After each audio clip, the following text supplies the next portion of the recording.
조선야화를 찾아주셔서 감사합니다. 구독과 좋아요, 알림 설정 부탁드립니다. 백정 호종이는 서당 마루에 무릎을 꿇고 앉아 글 공부를 하고 있었습니다. 백정이 무슨 글 공부냐고요? 호종이는 천출임에도 매우 영특했습니다.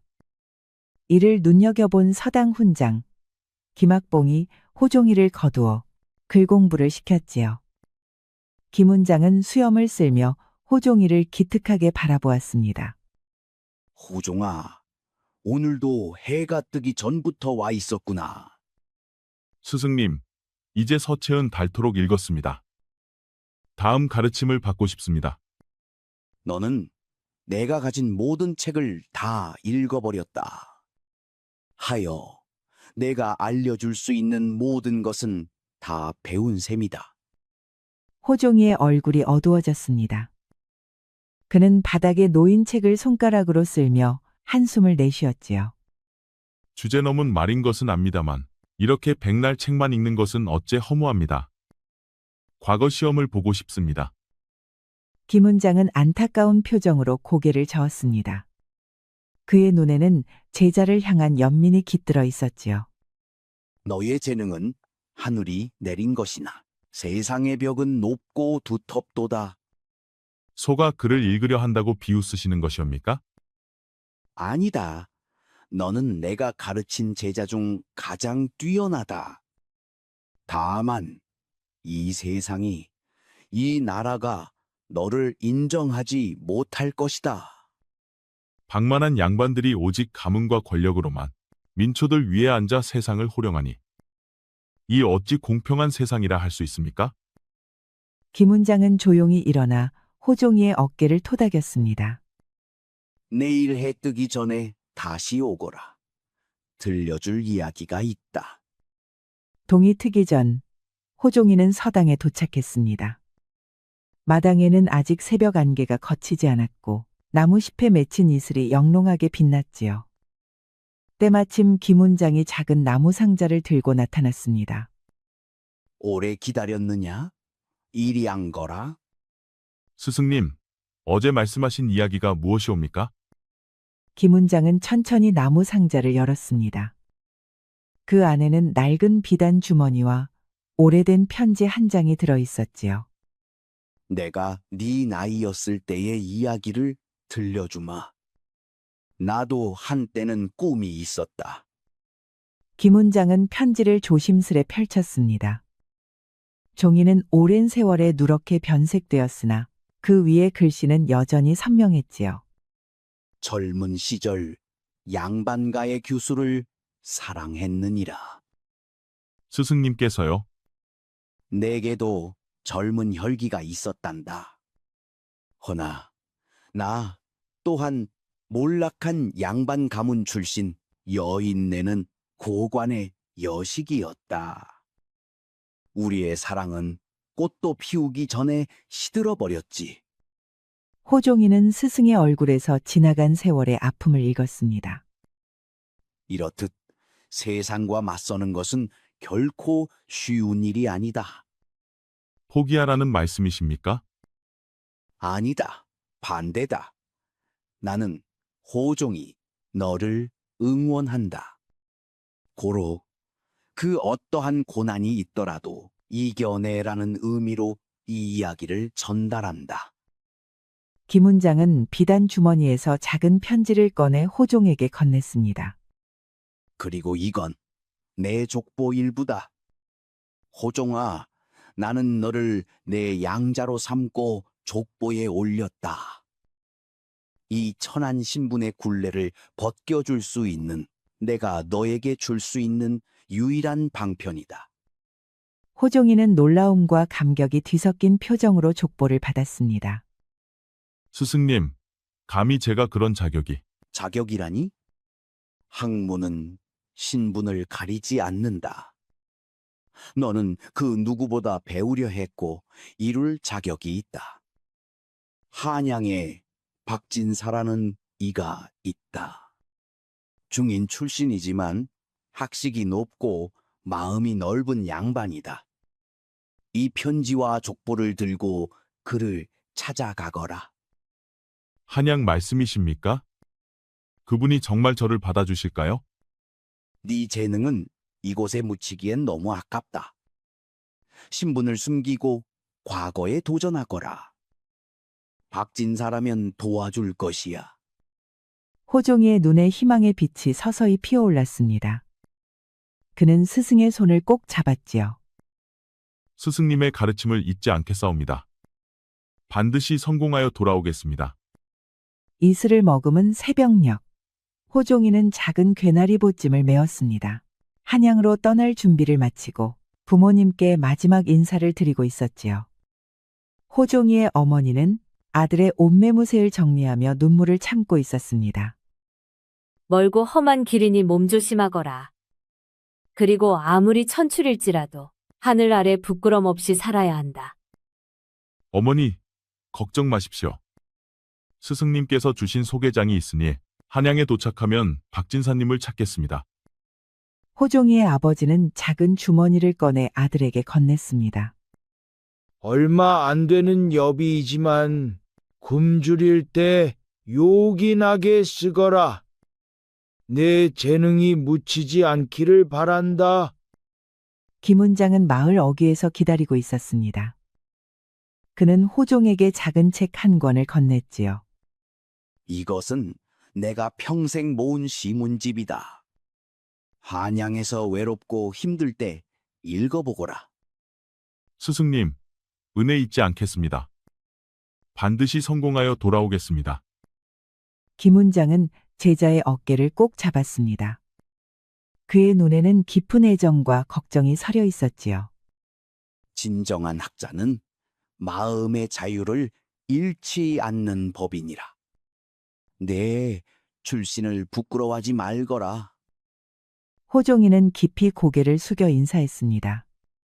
그렇게 호종이는 한양을 향한 긴 여정을 시작했습니다. 가슴에는 불안과 기대가 교차하고 있었지요. 호종이가 한양에 도착한 지 사흘째 스승의 소개로 박진사의 집에 머물고 있었습니다. 이날 저녁 그는 시장에서 박진사가 부탁한 책을 사들고 돌아가는 길이었지요. 한양의 거리는 고향과는 비교할 수 없이 넓고 복잡했습니다. 박진사는 호종에게 친절했습니다. 호종에게 한양 생활의 지혜를 알려주었지요. 한양에서는 눈과 귀를 크게 열고 입은 작게 열어야 하느니라. 특히 양반들 앞에서는 더더욱 그러해야 한다. 가르침 명심하겠습니다. 과거 준비는 언제부터 시작하면 좋을까요? 조급해 말거라. 먼저 한양의 물정을 살피고 내 친구들을 소개해주마. 호종이가 시장에서 돌아가는 길, 갑자기 좁은 골목에서 여인의 비명소리가 들렸습니다. 호종이는 잠시 망설이다 소리가 나는 방향으로 발걸음을 옮겼습니다. 어두운 골목에서 젊은 여인이 3명의 무례배들에게 둘러싸여 있었습니다. 차림새를 보아하니 건다리가리보다는 뜨내기 유생 선비들 같았습니다. 이렇게 고운 분이 어찌 혼자 다니시오? 우리가 호위해 드리겠소. 여인은 단아한 차림새를 하고 있었습니다. 당황한 기색이 역력했지만 침착하게 대응하고 있었습니다. 그녀의 눈빛에는 두려움보다 분노가 더 깃들어 있었지요. 이 길은 제가 자주 다니는 길이니 물러가 주십시오.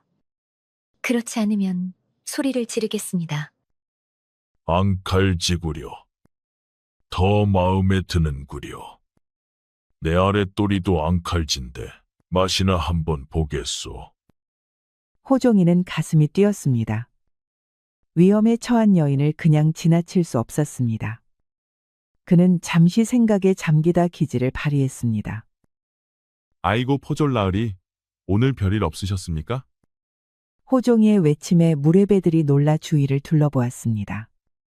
그 틈을 타 호종이는 재빨리 여인에게 다가가 그녀의 손을 잡고 골목을 빠져나왔지요. 두 사람은 숨이 차도록 달려 번화가에 도착했습니다. 정말 감사합니다. 은희님이 아니었으면 험한 꼴을 볼 뻔했어요. 저는 정유화라고 합니다. 최가댁의 친척이지요. 호종이랍니다. 한양에 온 지 얼마 되지 않은 서생입니다. 언제 한번 찾아오셔요. 오늘의 은혜를 보답하겠습니다. 정 씨의 맑은 눈빛이 호종이의 마음을 설레게 했습니다. 호종이는 꼭 그러하겠다고 약조하고 떠났습니다. 그리고 호종이는 정 씨의 초대로 최가댁을 방문했습니다. 은희님, 방문해 주셨군요. 저를 따라오셔요. 정 씨는 직접 호종을 마중 나와 최가댁 안채로 안내했습니다. 대문을 지나 넓은 마당을 지나자 고풍스러운 사랑채가 나왔습니다. 행랑채에 하인들이 조용히 인사를 올렸고 꽃나무가 늘어선 뜰을 따라 걷다 보니 곧 정갈한 서재에 이르렀지요. 호종이는 이토록 화려한 서재를 본 적이 없었습니다. 학문의 뜻이 깊은 듯하여 이렇게 서재를 구경시켜드리고 싶었습니다. 과분한 말씀입니다. 마님께서 이렇게 귀한 분이신 줄 미처 알지 못했사옵니다. 최가댁은 제 친정의 친척이 되시지요. 제가 과부가 된 후 이곳에 머물고 있답니다. 정 씨는 호종이에게 차를 내오며 그의 학식을 시험해 보고자 했습니다. 그녀는 책장에서 시집 한 권을 꺼내 호종에게 건넸지요. 이 글의 의미를 어떻게 해석하시겠습니까? 호종이는 글을 읽고 자신의 견해를 말했습니다. 그의 해석은 정 씨를 놀라게 했지요. 겉으로는 산수를 노래하는 듯하나 실은 세상의 이치와 인간의 본성을 담고 있군요. 놀랍습니다. 단번에 핵심을 짚으셨군요. 학식이 매우 뛰어나군요. 마침 최가댁에서 조카들의 가정교사를 구하고 있는데 그 자리를 추천해드리고 싶습니다. 호종이는 정 씨의 제안을 단박에 수락했습니다. 이런 기회가 없다고 생각했지요. 호종이는 최가댁의 가정교사로 채용되어 안채 옆 별당에 거처를 마련했습니다. 방 안에는 그가 평생 써본 적 없는 비단 이불과 깨끗한 책상, 그리고 새 옷가지들이 가지런히 놓여 있었습니다. 호종이는 이 모든 것이 꿈만 같았습니다. 이런 곳에서 지낼 수 있다니. 내가 과연 이 자리에 어울리는 것일까? 새 도포와 갓을 쓴 모습이 낯설게 느껴졌습니다. 손에 남아있는 거친 굳은 살을 보며 호종은 자신의 출신을 들킬까 불안했습니다. 최가댁의 도령 최철은 둘째로 장난기 가득한 눈빛의 소년이었습니다. 처음 수업을 시작하자 장난을 치며 집중하지 않았지요. 스승님, 왜 이런 어려운 글을 배워야 하나요? 너무 어렵고 따분해요. 맞아요. 글의 뜻을 단순히 외우는 것은 중노동이나 다를 바 없지요. 하여 그 안의 뜻을 하나하나 찾아내는 것은 일종의 놀이와 흡사하답니다. 호종이는 평범한 교육 방식 대신 자신만의 창의적인 방법으로 수업을 진행했습니다.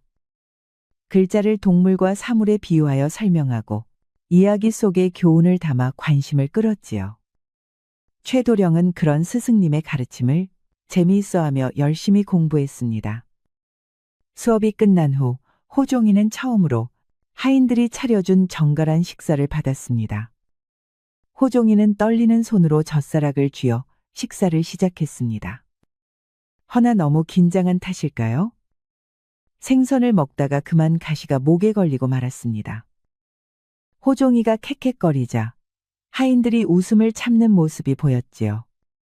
고향에서는 이렇게 좋은 생선을 먹어본 적이 없어서 그만. 이렇게 호종은 새로운 환경에 적응해 가면서도 자신의 진짜 신분이 탄로날지도 모른다는 불안감을 항상 안고 있었습니다. 하지만 최도령이 호종이를 진심으로 스승으로서 따르게 되면서 점차 자신감을 얻어갔지요. 이 시의 표면적 의미는 봄날의 꽃을 노래하는 것이나 그 이면에는 더 깊은 뜻이 있다고 생각합니다. 그렇군요. 저도 그 시에서 숨겨진 그리움을 느꼈습니다. 정 씨와 호종이는 저녁 무렵 서재에서 만나 시와 학문을 논하는 시간을 자주 가졌습니다.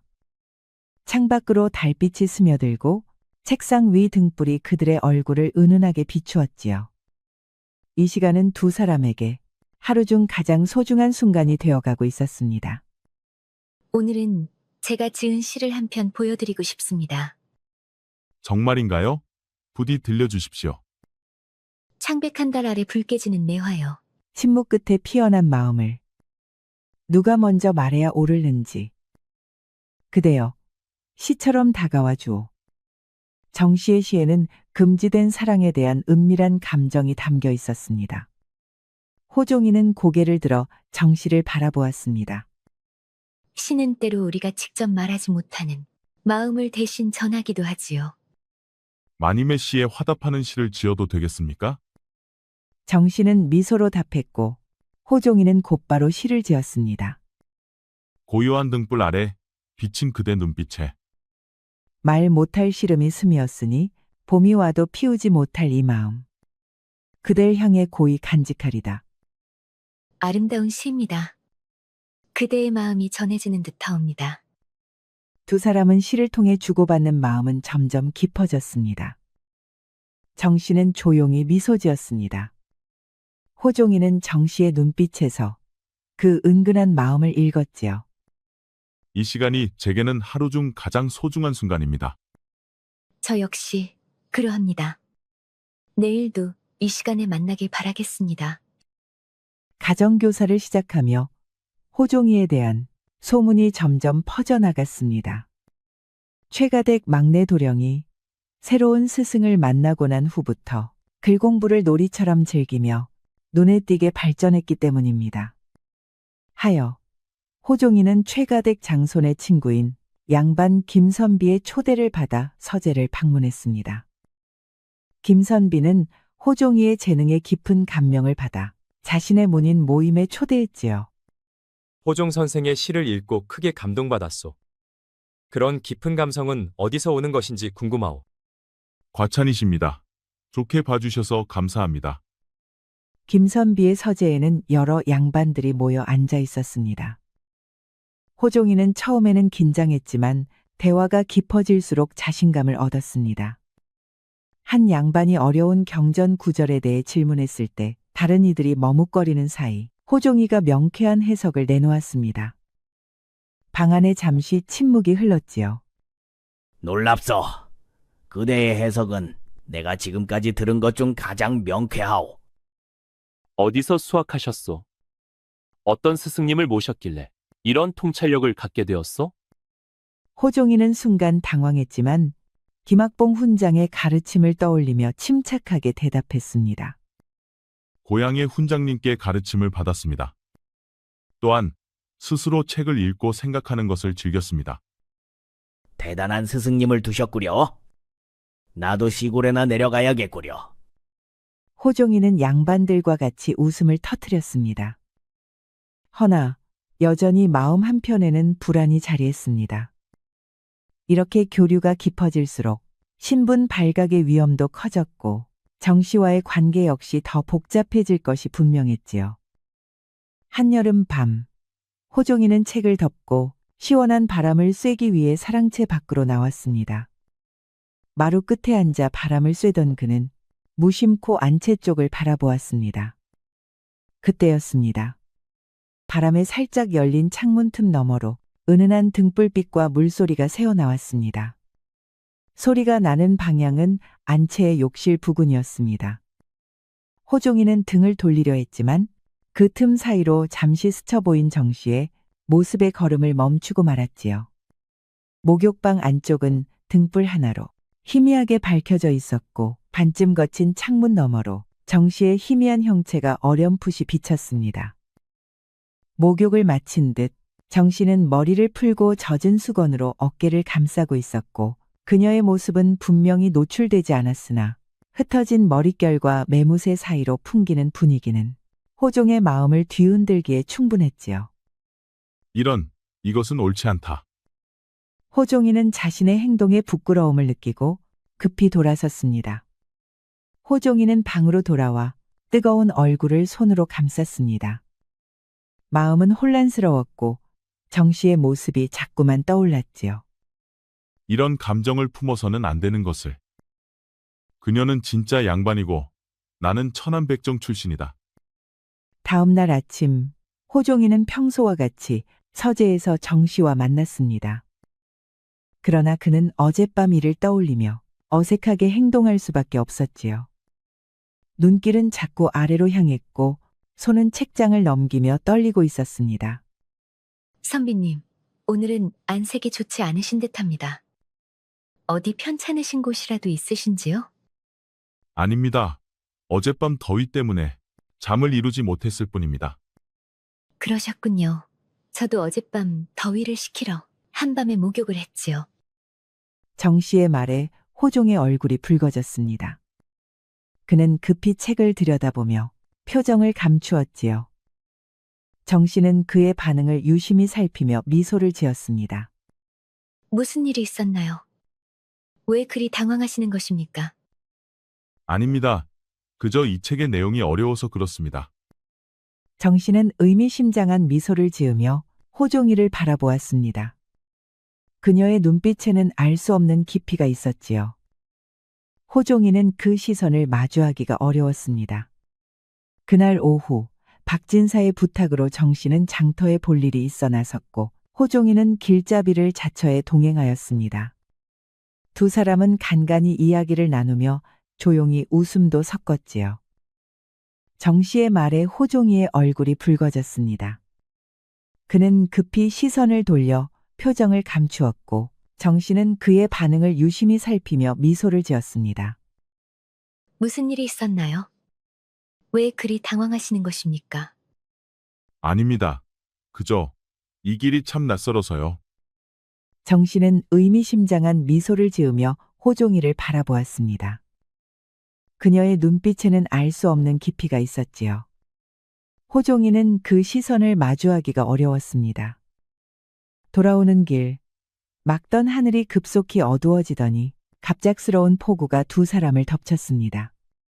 하인들과 따로 떨어진 길목에서 그들은 가까운 집 하나라도 찾기 위해 서둘렀습니다.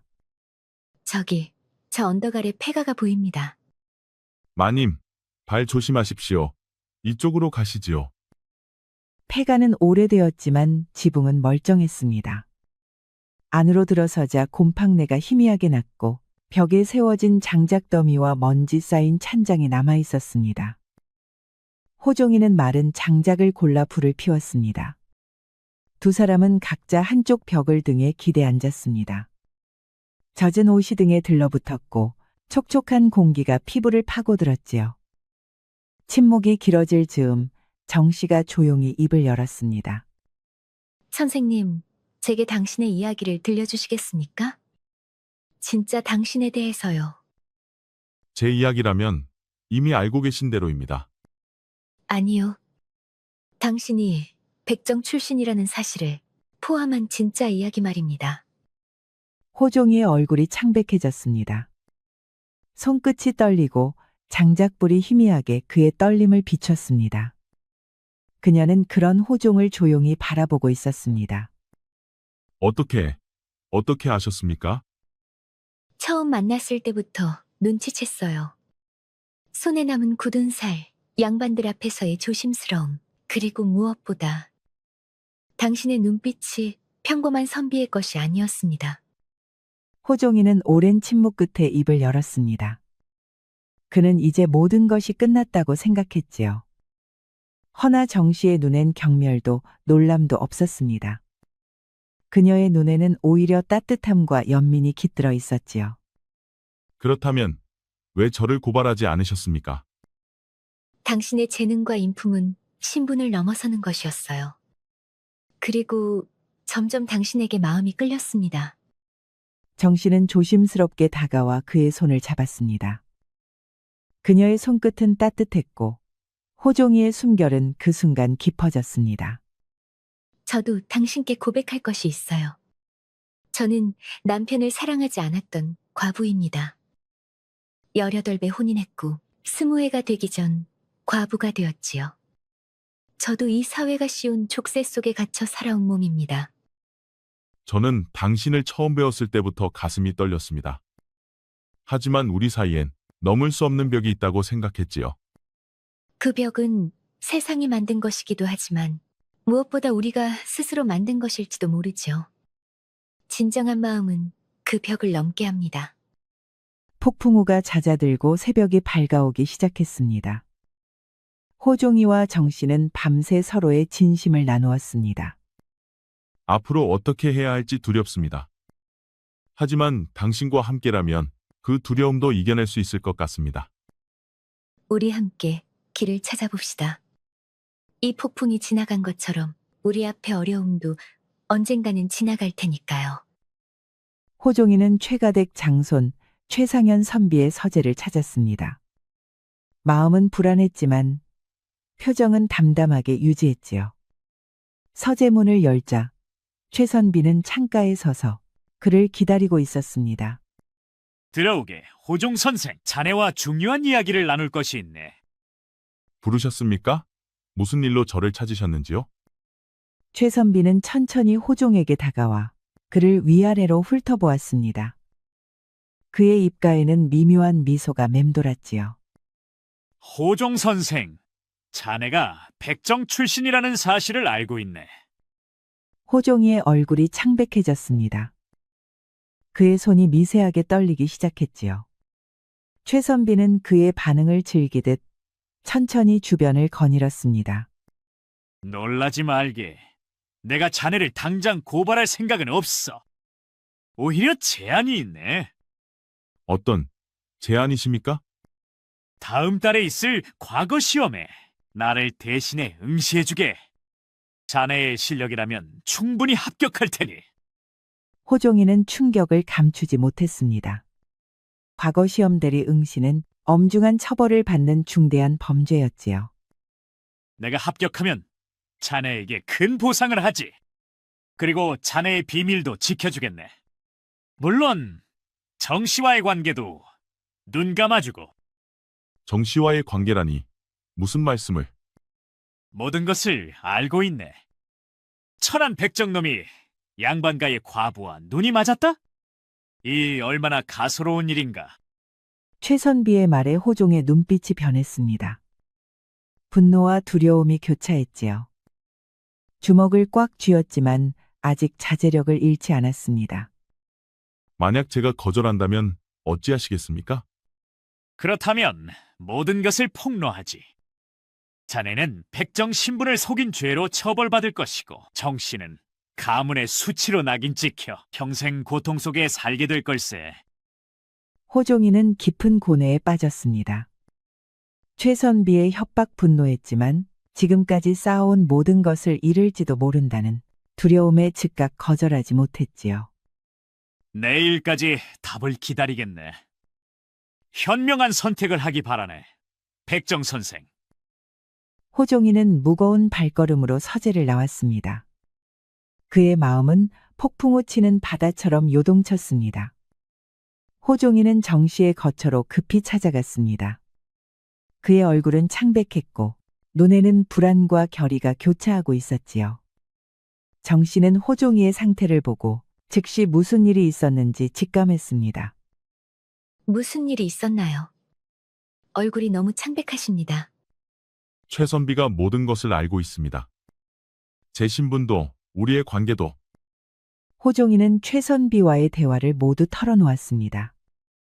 정 씨는 놀랐지만 곧 침착함을 되찾았지요.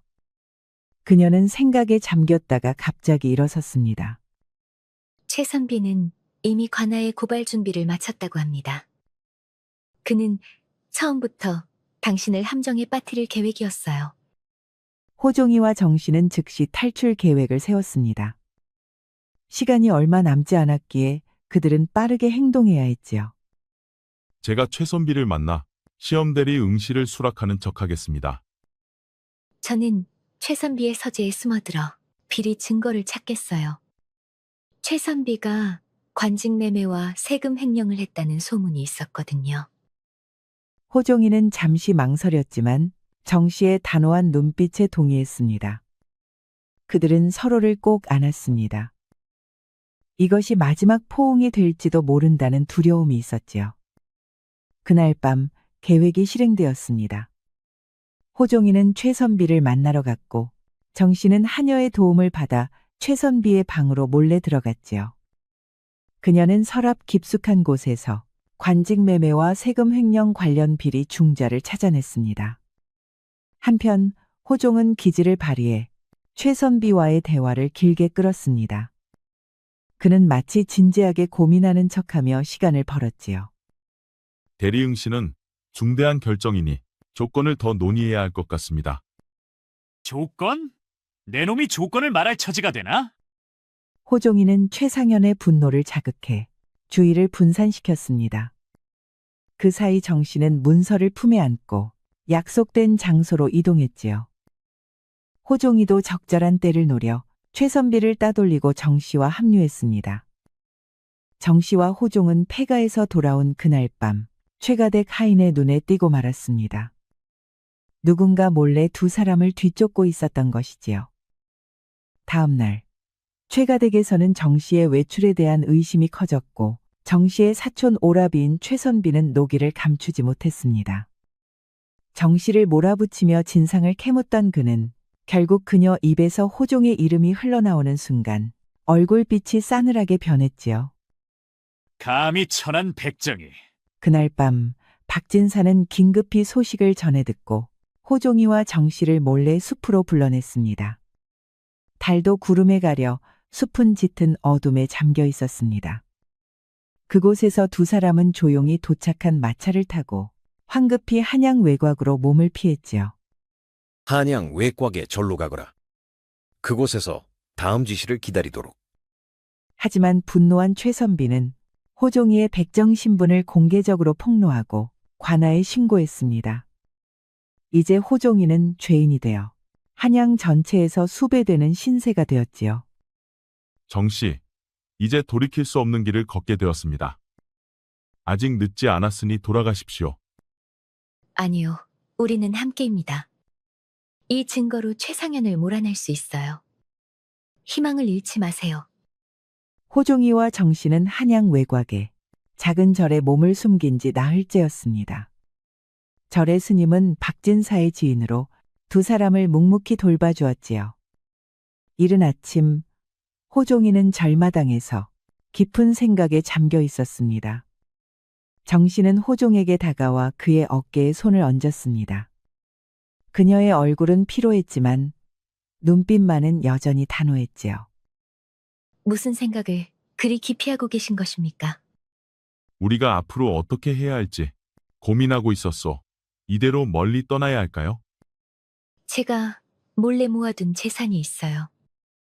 그것으로 멀리 떠나 새 삶을 시작할 수 있을 거예요. 그때 절문을 두드리는 소리가 들렸습니다. 호종이와 정 씨는 긴장했지만 스님이 데려온 사람은 뜻밖에도 호종이의 스승 김학봉이었지요. 노훈장의 얼굴은 여행의 피로로 지쳐 있었습니다. 호종아, 드디어 찾았구나. 네 소식을 듣고 급히 한양으로 왔다. 스승님, 어찌 저를 찾으셨습니까? 박진사의 전가를 받았다. 그리고 너에게 전할 중요한 소식이 있어 왔느니라. 김학봉은 주머니에서 편지 한 장을 꺼내 호종에게 건넸습니다. 그것은 고위 관리 박판서가 보낸 것이었지요. 박판서는 내 오랜 벗이다. 그는 네 재능과 상황에 관심을 보이며 만나고 싶어 한다. 또한 최상현의 비리 문서를 조정에 전달하는데 도움을 줄 수 있을 것이다. 며칠 뒤 호종이와 정 씨는 박판서의 관저로 조심스레 발걸음을 옮겼습니다. 박판서는 백발이 성성한 품이 있는 인물로 두 사람을 따뜻한 미소로 맞이하였지요. 자네 이야기는 김학봉 선생께 들었네. 비록 출신은 천하나 그 학문과 기계는 결코 뒤지지 않더군. 조정은 지금 썩었고 그 상현이라는 자의 악행은 반드시 밝혀야 하네. 박판서는 은밀히 최상현의 비리가 적힌 문서들을 받아 조정 내 뜻 있는 관원들과 협의하여 탄핵 상소를 올렸고 결국 최상현은 면직되어 그 권세는 뿌리째 뽑히고 말았습니다. 박판서는 이에 그치지 않고 호종의 재능을 조정에 알리며 그가 과거를 칠 수 있도록 신분을 감추고 도와주었지요. 그해 봄, 호종이는 박판서의 도움으로 과거 시험장에 입성하였습니다. 밤낮을 가리지 않고 갈고 닦은 학문과 문장이 빛을 발했고 마침내 장원급제라는 이름으로 전국에 그의 명성이 울려 퍼졌지요. 백정의 아들이 아닌 진정한 선비로서의 첫걸음이었습니다. 과거 급제 소식이 조정에 퍼지고 나서도 호종이는 한양에 머무르지 않았습니다. 그는 가장 먼저 고향으로 발걸음을 돌렸지요. 마을 어귀, 익숙한 들길과 버드나무 아래에서 어머니는 아들을 알아보고 눈물부터 흘렸고 아버지는 말없이 그의 어깨를 감싸 안았습니다. 아버지, 어머니. 이 못난 자식, 드디어 해냈습니다.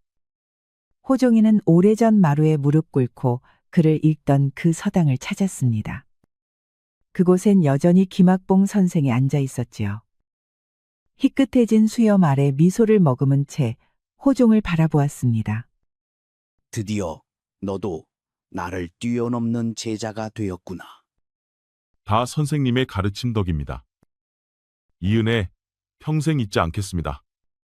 김학봉은 고개를 가만히 끄덕이고는 한참 동안 말없이 하늘을 올려다보았지요. 그의 가을, 호종이는 정씨를 정식으로 아내로 맞이하였습니다. 혼례는 소박했으나 따스했고 양가의 인연을 맺는 이들 사이에 웃음이 떠나지 않았습니다. 늦지 않게 와주셔서 고맙습니다. 그대가 기다려 주었으니 가능한 일이었지요. 그 말에 정씨는 미소로 답했고 호종은 살며시 그녀의 손을 잡았습니다. 수년이 흐른 뒤 호종이와 정씨는 해마다 봄이면 고향 들녘에 나가 어머니의 손을 잡고 꽃을 보며 거닐었고 가을이면 정씨와 함께 책상머리에 앉아 과거의 시간을 조용히 되새기곤 했습니다. 그렇게 소란하지 않되 충만한 삶을 살아갔습니다. 이번 이야기에선 글쓰기의 중요성을 알 수 있었습니다. 현대 사회에서도 메모하는 습관을 가져보는 건 어떨까요? 우리 이야기가 여러분들에게 조금이나마 재미를 선사할 수 있기를 바랍니다. 다른 재미있는 영상도 많으니 즐겁게 봐주세요. 그럼 여러분 모두 행복하고 즐거운 시간 되세요. 우리 이야기가 여러분들에게 조금이나마 재미를 선사할 수 있기를 바랍니다. 다른 재미있는 영상도 많으니 즐겁게 봐주세요. 그럼 여러분 모두 행복하고 즐거운 시간 되세요. 조선야화를 찾아주셔서 감사합니다. 구독과 좋아요, 알림 설정 부탁드립니다. 뙤약볕이 내리쬐는 한여름, 경상도의 한 작은 마을 개두골은 2달째 이어진 가뭄에 신음하고 있었습니다. 갈라진 논바닥은 거북이 등처럼 갈라져 있었고 모내기를 마친 벼들은 누렇게 말라가고 있었지요. 농민의 딸 연희와 어머니는 작은 항아리에 남은 물을 아끼며 말라가는 벼에 조금씩 붓고 있었습니다. 땀으로 젖은 치마를 걷어올린 연희의 얼굴에는 걱정이 가득했지요. 올해도 가뭄이 심하구나. 이러다가는 다 말라 죽겠다. 어머니, 걱정 마세요. 곧 비가 올 거예요. 하늘이 무심하지는 않을 테니. 그때 말발굽 소리와 함께 관아의 포졸들이 마을에 들이닥쳤습니다. 선두에 선 아저는 포졸들에게 큰 소리로 명령을 내렸지요. 이번 달 세금을 2배로 거두라는 수령나리의 명이다. 가뭄으로 조정에서 특별 세금을 내리셨으니 모두가 빠짐없이 내야 한다. 마을 사람들은 공포에 질려 서로를 바라보았습니다. 가뭄으로 특별 세금이라니. 이게 당최 뭔 소리랍니까? 이미 지난 겨울의 세금도 제대로 내지 못한 집이 많은데 2배의 세금이라니 감당할 수 없는 일이었지요. 노인 한 명이 떨리는 목소리로 말했습니다. 날이 가뭄으로 농사를 망쳤는데 어찌 2배의 세금을 내라 하십니까? 아저는 코웃음을 치며 노인에게 다가갔습니다. 감히 관아의 명령에 불평을 하느냐? 이번 주 안에 세금을 내지 못하는 자는 모두 노비로 팔릴 것이다. 그 말에 마을 사람들은 더욱 공포에 떨었습니다. 그날 밤 연희와 어머니는 작은 초가집에서 근심에 잠겨 있었습니다. 연희야, 우리에게 남은 곡식은 겨우 보름치다. 세금을 내면 굶어 죽을 것이고 내지 못하면 노비로 끌려갈 것이니. 그때 멀리서 들려오는 피리 소리가 밤 공기를 가르며 마을 전체에 퍼졌습니다. 구슬프면서도 어딘가 위로하는 듯한 곡조는 맑고 청아했습니다. 어머니, 저 피리 소리. 어제도 들었어요. 누가 이 밤중에 연주하는 걸까요? 소문에 의하면 관아의 악행에 맞서는 피리 부는 의적이 있다 하더구나.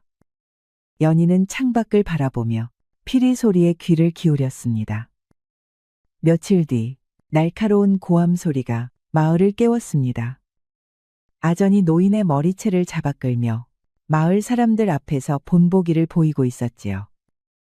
이 늙은이가 감히 세금을 내지 않겠다고 버틴다. 모두 보아라. 관아의 명령을 거역하면 어떤 꼴이 되는지. 아전의 발길질에 노인은 먼지 속에 쓰러졌습니다. 마을 사람들은 공포에 질려 아무도 나서지 못했고 연희는 어머니 뒤에 숨어 떨고 있었지요. 아전나리, 제발 며칠만 더 기다려주시면 어떻게든 마련하겠소이다.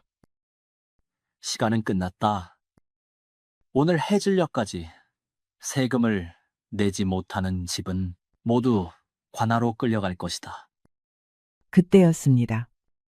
어디선가 피리 소리가 울려 퍼졌습니다. 그렇게 이목이 집중된 가운데 갑자기 숲에서 날카로운 바람 소리와 함께 화살 하나가 날아왔습니다. 화살은 아전의 가슴을 정확히 꿰뚫었지요. 아전은 놀란 눈으로 자신의 가슴을 내려다보았고 입에서 피를 토하며 그대로 쓰러졌습니다. 화살에는 작은 쪽지가 묶여 있었고 누군가 떨리는 손으로 그것을 펼쳐 읽었지요. 쪽지에는 불이 앉아 천벌받으라라는 문구가 적혀 있었습니다. 수령은 분노로 얼굴이 붉게 달아올라 관아를 서성였습니다. 아전의 죽음 소식에 즉시 마을로 달려왔지만 범인의 흔적은 찾을 수 없었지요. 당장 마을을 뒤져라. 이 무례한 반역자를 찾아내어 효수하라. 포졸들이 마을 곳곳을 뒤지기 시작했습니다. 해가 저물 무렵 마을 사람들은 우물가에 모여 소곤거렸습니다. 피리부는 의적이라 하더구나. 지난달 북쪽 마을에서도 악독한 상인을 혼내준 일이 있었다지. 전 영의정 가문의 후손이라는 소문도 있소이다. 억울하게 모함받아 가문이 몰락했다는. 연희는 그들의 대화를 들으며 가슴이 뛰었습니다. 마음속에 작은 희망이 싹텄지요. 어머니, 정말 우리를 도와줄 사람이 나타난 걸까요? 하늘이 무심치 않은 게지. 하지만 조심하자. 우리도 괜한 화를 뒤집어 쓸 수 있다. 그날 밤 문을 두드리는 거친 소리에 연희와 어머니는 잠에서 깨어났습니다. 날이 채 밝기도 전 포졸들이 초가집 문을 발로 차 열었지요. 관아의 명령이다. 세금을 내지 못한 죄를 물을 것이다. 무슨 죄목으로 우리를 체포한단 말이오? 우리는 법을 어긴 적이 없소이다. 세금 체납과 관아, 모욕죄다. 거짓말이에요. 우리는 아무 죄도 없어요. 포졸들이 어머니를 거칠게 끌어내자 연희는 물통을 들어 포졸에게 물을 끼얹었습니다.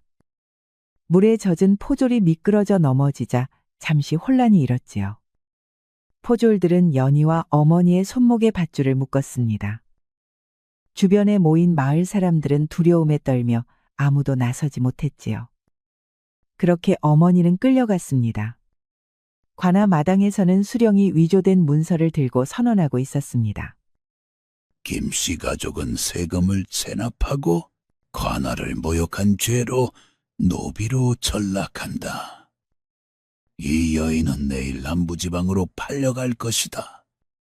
연희의 어머니는 고개를 숙인 채 눈물을 흘렸습니다. 딸아이는 아무 죄가 없습니다. 그러니 부디 풀어주십시오. 오냐, 마지막 자비로 딸려는 주방만 하겠다. 연희는 억울함에 목이 메어왔습니다. 그러자 어머니는 연희를 위로하며 말했습니다. 네 동생 월이를 찾거라. 이젠 내 유일한 피부치다. 연희는 충격에 얼어붙었습니다. 동생이라니? 그녀는 독자라고만 알고 있었지요. 동생이요? 무슨 말씀이세요? 네겐 쌍둥이 동생이 있다. 월이라고 큰 흉년 때 남부 해안 마을로 보냈단다. 부디 잘 살길 바란다. 마을로 돌아온 연희는 온몸이 멍들고 상처투성이었습니다. 마을 사람들은 그녀를 동정하는 눈빛으로 바라보았지만 누구도 도움의 손길을 내밀지 않았지요. 연희는 텅 빈 집으로 돌아가지 않고 산으로 향했습니다. 마음속에는 오직 절망만이 가득했지요. 어머니, 저는 살아갈 힘이 없어요. 그리고 월이라는 동생은 어떻게 찾아야 할지. 차가운 바람이 절벽 위로 불어왔습니다. 달빛만이 연희의 얼굴을 비추는 깊은 밤, 그녀는 절벽 끝에 서서 아래를 내려다보고 있었지요. 까마득한 아래로는 바위와 계곡물이 어둠 속에 희미하게 보였습니다. 농녀 연희는 텅 빈 눈으로 허공을 바라보았습니다. 그녀의 마음속에는 어머니가 끌려가는 모습과 쌍둥이 동생에 대한 충격적인 비밀만이 맴돌고 있었지요. 어머니, 저는 어머니도 구하지 못하고 동생도 찾을 수 없어요. 이렇게 살아봐야. 그녀는 천천히 눈을 감고 한 발을 앞으로 내디뎠습니다. 그 순간 바람을 가르는 소리와 함께 검은 그림자가 나타나 연희의 허리를 감싸 안았지요. 연희가 눈을 떴을 때 그녀는 이미 절벽에서 몇 걸음 떨어진 곳에 서 있었습니다. 목숨을 함부로 버리지 마시오. 검은 복면을 쓴 남자가 연희 앞에 서 있었습니다. 달빛 아래 그의 눈만이 복면 사이로 빛나고 있었지요. 연희는 충격과 혼란으로 바위에 등을 기댄 채 복면남을 경계하듯 바라보았습니다. 그녀의 눈에는 분노와 두려움이 교차했지요. 당신은 누구시오? 왜 나를 구한 것이오? 복면남은 조용히 연희 앞에 앉아 그녀의 상처를 살폈습니다. 그의 손길은 의외로 부드럽고 능숙했습니다. 그대의 어머니가 노비로 끌려간 일을 알고 있어. 그리고 그대에게 쌍둥이 동생이 있다는 것도. 연희는 놀라 몸을 움츠렸습니다. 어떻게 이 남자가 그 모든 것을 알고 있는 것인지 그녀의 눈에 의심이 깃들었지요. 당신이 마을에서 소문난 그 의적이오? 복면남은 대답 대신 품에서 작은 피리를 꺼내 불기 시작했습니다. 그 소리는 연희가 며칠 전부터 밤마다 들었던 바로 그 피리 소리였지요. 슬프면서도 용기를 주는 선율이 밤 공기를 타고 퍼졌습니다. 연희는 피리 소리에 점차 마음이 진정되었습니다. 복면남은 연희를 샘터로 데려가 물을 떠주었습니다. 그리고 주머니에서 약재를 꺼내 연희의 상처에 발라주었지요. 어머니는 구할 수 있을까요? 방법이 있어. 하지만 쉽지 않을 것이오. 그대가 나를 도와준다면 가능할지도.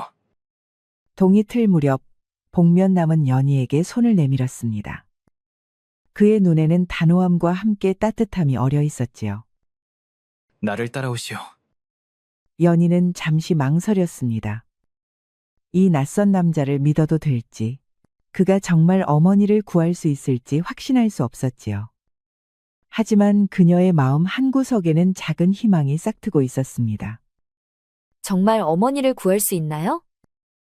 내 목숨을 걸고 약속하겠어. 연희는 깊은 숨을 들이쉰 후 천천히 복면남의 손을 잡았습니다. 동쪽 하늘이 밝아오기 시작했고 두 사람은 숲으로 향했지요. 아침 햇살이 숲 사이로 비치는 가운데 복면남은 연희를 이끌고 점점 더 깊은 숲속으로 들어갔습니다. 가파른 산길을 오르고 바위 틈을 지나며 복잡한 경로를 따라 움직였지요. 연희는 지친 몸을 이끌고 간신히 산해를 따라갔습니다. 도대체 어디로 가는 건가요? 길이 정말 험하네요. 그것이 바로 목적이오. 아무도 우리를 쫓아올 수 없도록. 마침내 그들은 높은 폭포 앞에 도착했습니다. 폭포수가 요란한 소리를 내며 떨어지고 있었고 주변은 안개로 가득했지요. 사내는 연희의 손을 잡고 폭포 옆으로 난 좁은 바위 틈을 따라 이동했습니다. 폭포 뒤로 들어가자 숨겨진 동굴 입구가 나타났지요. 연희가 동굴로 들어서다 낮은 천장에 머리를 부딪혔습니다. 조심하시오. 나도 처음에는 매번 머리를 부딪혔지. 연희는 놀랍게도 작은 웃음을 지었습니다. 어제의 절망 속에서는 상상할 수 없었던 일이었지요. 동굴 안으로 들어서자 예상 외로 넓고 정돈된 공간이 펼쳐졌습니다. 한쪽에는 작은 화로가 있어 따뜻했고 벽에는 횃불이 켜져 있었습니다. 책과 문서들이 정리되어 있었고 다양한 무기와 약재, 의복이 정갈하게 보관되어 있었지요. 이곳이 내 은신처요. 아마 그대는 첫 손님일 것이오. 당신은 정말 그 소문의 의적이군요. 사내는 천천히 고개를 끄덕이며 복면을 살짝 올려 입 주변을 드러냈습니다. 그는 진지한 표정으로 말했지요. 나는 부패한 관리들의 악행을 기록하고 억압받는 이들을 돕고 있어. 연희는 벽에 걸린 문서들을 살펴보았습니다. 그곳에는 수령과 관아의 비리, 불법적인 세금 징수, 노비 매매 기록들이 상세히 적혀 있었지요. 이 모든 것을 혼자서? 모든 마을에는 정의를 바라는 이들이 있어. 그들이 내게 정보를 전하고 나는 행동할 뿐이요. 사내는 작은 상자를 열어 약재를 꺼내 연희의 상처에 다시 발라주었습니다. 그의 손길은 부드럽고 능숙했지요. 그대의 어머니는 아직 관아에 있을 것이오. 내일 남부지방으로 보내질 예정이니 우리에겐 하루 시간이 있어. 어떻게 구할 수 있단 말이오? 관아는 경비가 삼엄할 텐데. 계획이 있어. 하지만 먼저 그대가 휴식을 취해야겠소. 내가 잠시 정보를 더 모아오겠소. 사내가 떠난 후 연희는 은신처를 둘러보았습니다. 구석에 놓인 작은 상자에서 그녀는 비단 천에 쌓인 물건을 발견했지요. 조심스레 펼쳐보니 그것은 양반가의 가족 문장이 새겨진 옥패였습니다. 연희는 의문의 찬눈으로 그 물건을 바라보았지요. 사내가 떠난 지 몇 시간, 연희는 불안하게 은신처를 서성였습니다. 어머니에 대한 걱정이 그녀의 마음을 채웠지요. 그녀는 결심했습니다. 직접 마을에 가서 어머니의 소식을 알아보기로 한 것입니다. 돌아올 때까지 언제까지 기다릴 수는 없어. 어머니는 지금 고통받고 계실 테니. 연희는 은신처에서 찾은 사내의 옷과 갓을 꺼내 입었습니다. 머리를 단정히 묶어 변장했지요. 그녀는 복면인이 알려준 비밀 통로를 따라 조심스레 밖으로 나섰습니다. 마을은 어제와 다른 분위기였습니다. 관아의 포졸들이 곳곳을 순찰하고 있었고 주민들은 불안한 눈빛으로 서로를 경계하고 있었지요. 연희는 갓을 깊이 눌러쓰고 낯선 청년처럼 걸음걸이를 바꾸어 마을로 들어섰습니다. 장터 한쪽에서 사람들이 모여 이야기하는 소리가 들렸습니다. 아전이 죽은 후로 수령이 미쳐 날뛰고 있다오. 밤마다 피리 소리가 들리면 벌벌 떤다지. 쉿! 조심하시오. 관아에서 밀정을 마을 곳곳에 심어놓았다 하오. 의적을 잡는 자에게 큰 상을 내린다 하니? 연희는 놀라움을 감추며 계속 걸었습니다. 마을 사람들의 표정에서 공포와 함께 은밀한 희망을 읽을 수 있었지요. 의적의 활동이 수령의 압제를 조금이나마 약화시킨 것 같았습니다. 연희는 우물가에 다가갔습니다. 그곳에서 물을 깃는 노파에게 조심스레 말을 건넸지요. 할머니, 관아에 끌려간 김씨네 여인은 어찌 되었습니까? 아이고, 우리 연희 아니냐? 이게 무슨 차림새냐? 주변 사람들이 일제히 고개를 돌렸고 연희는 식은땀을 흘리며 노파의 입을 막으려 했습니다. 쉿, 할머니, 제발 조용히 하세요. 어머니 소식만 알려주세요. 네, 어머니는 내일 새벽 노비 상인들에게 넘겨질 예정이라더구나. 연희의 가슴이 무너져 내렸습니다. 내일이면 어머니를 영영 잃게 될지도 모른다는 생각에 눈앞이 캄캄해졌지요. 감사합니다. 할머니, 이만 가보겠습니다. 연희가 마을을 빠져나가려 할 때 그녀는 직감적으로 누군가 자신을 따라오고 있음을 느꼈습니다. 뒤를 돌아보니 관아의 밀정으로 보이는 남자가 그녀를 주시하고 있었지요. 연희는 가슴이 쿵쾅거리며 걸음을 재촉했습니다. 장터의 혼잡한 인파 속으로 몸을 숨겼지만 밀정의 시선이 계속 그녀를 쫓고 있었습니다.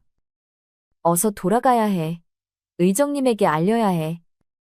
연희는 간신히 밀정을 따돌리고 은신처로 돌아왔습니다. 그녀가 도착했을 때 사내는 이미 돌아와 있었고 그녀의 부재에 걱정하고 있었지요. 어디 갔었소? 위험한 줄 알면서도. 어머니 소식이 걱정되어 마을에 다녀왔어요. 내일 새벽 어머니가 남부지방으로 팔려간다고 합니다. 그렇다면 오늘 밤 행동해야겠소. 관아에 잠입하여 그대의 어머니를 구출하겠소. 두 사람은 밤이 깊어질 때까지 계획을 세웠습니다. 사내는 관아의 구조도를 펼쳐 보이며 침입 경로와 탈출로를 설명했고 연희는 주의 깊게 들었지요. 달이 구름에 가려 어두운 밤, 사내와 연희는 관아 담장 근처에 숨어 있었습니다. 둘 다 검은 옷을 입고 얼굴을 가리고 있었지요. 계획대로 움직이시오. 내가 먼저 들어가 경비를 제거하면 그대는 내 신호를 따라 들어오시오. 조심하세요. 마을에서 들으니 수령이 의적을 잡으려고 온갖 탐정을 설치했다고 해요. 사내는 가볍게 담장을 뛰어넘어 관아 안으로 사라졌습니다. 마치 바람처럼 소리 없고 빨랐지요. 잠시 후 작은 휘파람 소리가 들려왔고 연희도 담장을 넘었습니다. 관아 내부는 이상할 정도로 조용했습니다. 사내는 경계하며 앞장섰고 연희는 그를 바짝 따랐지요. 이윽고 노비들이 갇혀 있다는 창고로 향했습니다. 이상하오. 경비가 너무 적소. 그때였습니다. 갑자기 사방에서 횃불이 켜지며 포졸들이 나타났습니다.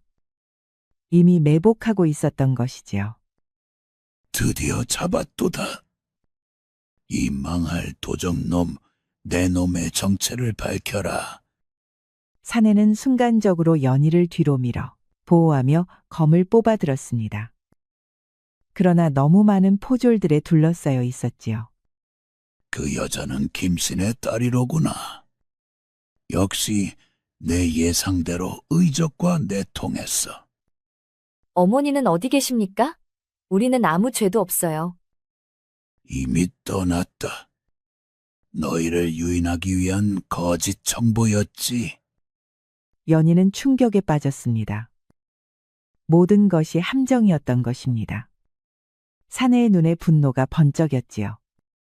내일 아침 너희 둘 다 공개 처형될 것이다. 도적의 정체를 백성들에게 보여주겠다. 포졸들이 다가오자 사내는 재빨리 품에서 작은 주머니를 꺼내 바닥에 던졌습니다. 순간 짙은 연기가 퍼지며 시야가 가려졌지요. 연희, 내 손을 놓지 마시오. 혼란 속에서 화살 몇 발이 날아와 사내의 어깨와 다리를 관통했습니다. 그는 고통을 참으며 연희의 손을 잡고 달렸지요. 동이 트기 직전 두 사람은 간신히 숲속으로 도망쳐 왔습니다. 사내는 여러 발의 화살을 맞아 심하게 피를 흘리고 있었고 복면은 찢어져 얼굴 일부가 드러나 있었지요. 상처가 너무 심해요. 어서 은신처로 돌아가야 해요. 괜찮소. 이 정도는. 그러나 사내의 다리가 힘을 잃고 그는 쓰러졌습니다. 연희는 필사적으로 그를 부축했지요. 그리고 사내의 복면이 더 헐거워지며 얼굴이 드러났습니다. 연희와 비슷한 또래의 아주 잘생긴 청년이었습니다. 연희는 사내를 끌다시피 하며 은신처로 향했지요. 은신처로 돌아온 연희는 사내를 침상에 눕혔습니다. 옷은 피로 젖어 있었고 화살이 어깨와 다리에 깊이 박혀 있었지요. 연희는 떨리는 손으로 약재와 붕대를 찾았습니다. 화살을 빼내야 해요. 고통스러울 테지만 참으셔야 해요. 사내는 고통으로 이마에 땀이 맺혔지만 고개를 끄덕였습니다. 연희는 깊은 숨을 들이쉬고 화살을 빼내기 시작했지요. 신음소리가 동굴 안에 울렸습니다. 화살을 모두 제거하고 상처를 씻은 후 연희는 은신처에서 찾은 약재로 상처를 치료했습니다. 허나 밤이 깊어갈수록 사내의 상태는 점점 악화되었습니다. 고열에 시달렸고 연희는 계속해서 차가운 물수건으로 이마를 닦아주었지요. 새벽빛이 동굴 입구로 희미하게 비쳐들 무렵 사내의 열이 조금 내렸습니다. 연희는 그제야 사내의 얼굴을 제대로 볼 수 있었지요. 사내는 천천히 눈을 떴습니다. 그는 자신의 얼굴이 드러났음을 깨닫고 잠시 침묵했지요. 내 이름은 도진이요. 전 영의정 송대감의 아들이었소. 연희는 충격의 말을 잇지 못했습니다. 영의정의 아들이라니 그가 왜 의적이 되었을까요? 5년 전 아버지께서 지방 관리들의 비리를 적발하려 하셨소. 그 중에는 지금의 수령도 있었지. 그들은 아버지를 모함하여 역적으로 몰았고 아버지는 유배를 가셨소. 얼마 후 자객에 의해 살해당하셨지. 그래서 의적이 되신 거군요. 가문은 몰락했고 나는 복수를 위해 이렇게 살아왔어. 부패한 관리들의 악행을 기록하고 억압받는 이들을 돕는 것이 내 삶의 이유가 되었어. 날있게 이렇게 무례하게 대했으니 죄송하옵니다. 부디 전처럼 대해주시오. 나는 이미 양반의 삶을 버린 사람이오. 두 사람의 눈이 마주쳤고 그 순간 서로에 대한 감정이 싹트고 있었습니다. 그대의 어머니를 구하고 수령의 악행을 폭로할 새로운 계획을 세워야겠소. 며칠이 지나자 도진의 상처는 점차 나아졌습니다. 연희의 정성 어린 간호 덕분이었지요. 아침 햇살이 폭포 사이로 비쳐 들어오는 은신처에서 도진이는 조심스레 몸을 일으켜 앉았습니다. 그대가 아니었다면 내 목숨은 위태로웠을 것이오. 나리께서는 이제 많이 나아지셨군요. 내가 양반이라고 해서 그리 공손할 필요는 없소. 오히려 내가 그대에게 빚을 졌소. 연희, 그대는 글을 읽을 줄 아시오? 아버지께서 살아계실 때 조금 가르쳐 주셨지요? 많이 알지는 못합니다만. 도진이는 놀라움을 감추지 못했습니다. 농민 여인이 글을 안다는 것은 흔치 않은 일이었지요. 어머니를 구할 계획은 어떻게 되었습니까? 해가 저물 무렵 두 사람은 탁자에 앉아 새로운 계획을 세웠습니다. 도진이는 지도를 펼쳐놓고 남부지방으로 가는 노비 상인들의 경로를 표시했지요. 내게 아직 조정에 남아있는 인맥이 있어. 그들을 통해 수령의 비리를 알릴 증거를 모으고 있지. 하지만 그 전에 그대의 어머니를 찾아야 하오. 어머니가 계신 곳을 어떻게 알 수 있을까요? 노비 상인들은 정해진 경로로 움직여. 내 추측으로는 이 마을을 거쳐 남부 해안으로 갔을 것이오. 연희는 지도를 보며 생각에 잠겼습니다. 그때 도진이는 조심스레 그녀의 손을 잡았지요. 그 손길에 연희의 심장이 빠르게 뛰었습니다. 반드시 찾을 것이오. 약속하겠소. 두 사람의 눈이 마주쳤고 그 안에는 말로 표현하지 못한 감정이 담겨 있었습니다. 도진이는 천천히 연희에게 다가가 이마에 입을 맞추었지요. 날이 이런 마음을 품어도 되는 것인지. 이 세상의 법도보다 마음의 법도가 더 중요하다고 생각하오. 그대를 만난 것은 내 삶의 가장 큰 행운이오. 밤이 깊어가는 동안 두 사람은 서로의 이야기를 나누었습니다. 도진이는 자신의 어린 시절과 가문의 영광, 그리고 몰락의 과정을 들려주었고, 연희는 어머니와의 추억과 농사일의 고단함, 그리고 쌍둥이 동생에 대한 궁금증을 나누었지요. 도진이는 피리를 불어주었습니다. 그 소리는 마치 두 사람의 마음을 하나로 엮어주는 실과 같았지요. 당신의 피리 소리는 처음 들었을 때부터 내 마음을 움직였어요. 그 소리가 그대에게 닿았다니 다행이오. 그때 갑자기 동굴 입구에서 소리가 들렸습니다. 도진이의 정보원 중 하나인 젊은 상인이 급히 들어왔지요. 도련님, 큰일 났습니다. 내일 아침 연희의 어머니가 공개 처형된다는 소식입니다. 어찌된 일이요? 수령이 의적을 유인하기 위한 계략이라고 합니다. 노비로 팔아 넘긴다는 것은 거짓 정보였고 실제로는 내내 관아에 있었다고 합니다. 서둘러야 하오. 이번에는 반드시 성공할 것이오. 새벽 안개가 관아 마당을 뒤덮은 가운데 처형대가 세워져 있었습니다. 마을 사람들이 모여들기 시작했고 포졸들은 사방에 배치되어 경계를 서고 있었지요. 수령은 높은 자리에 앉아 의기양양한 표정이었습니다. 어머니가 포졸들에게 끌려 나왔습니다.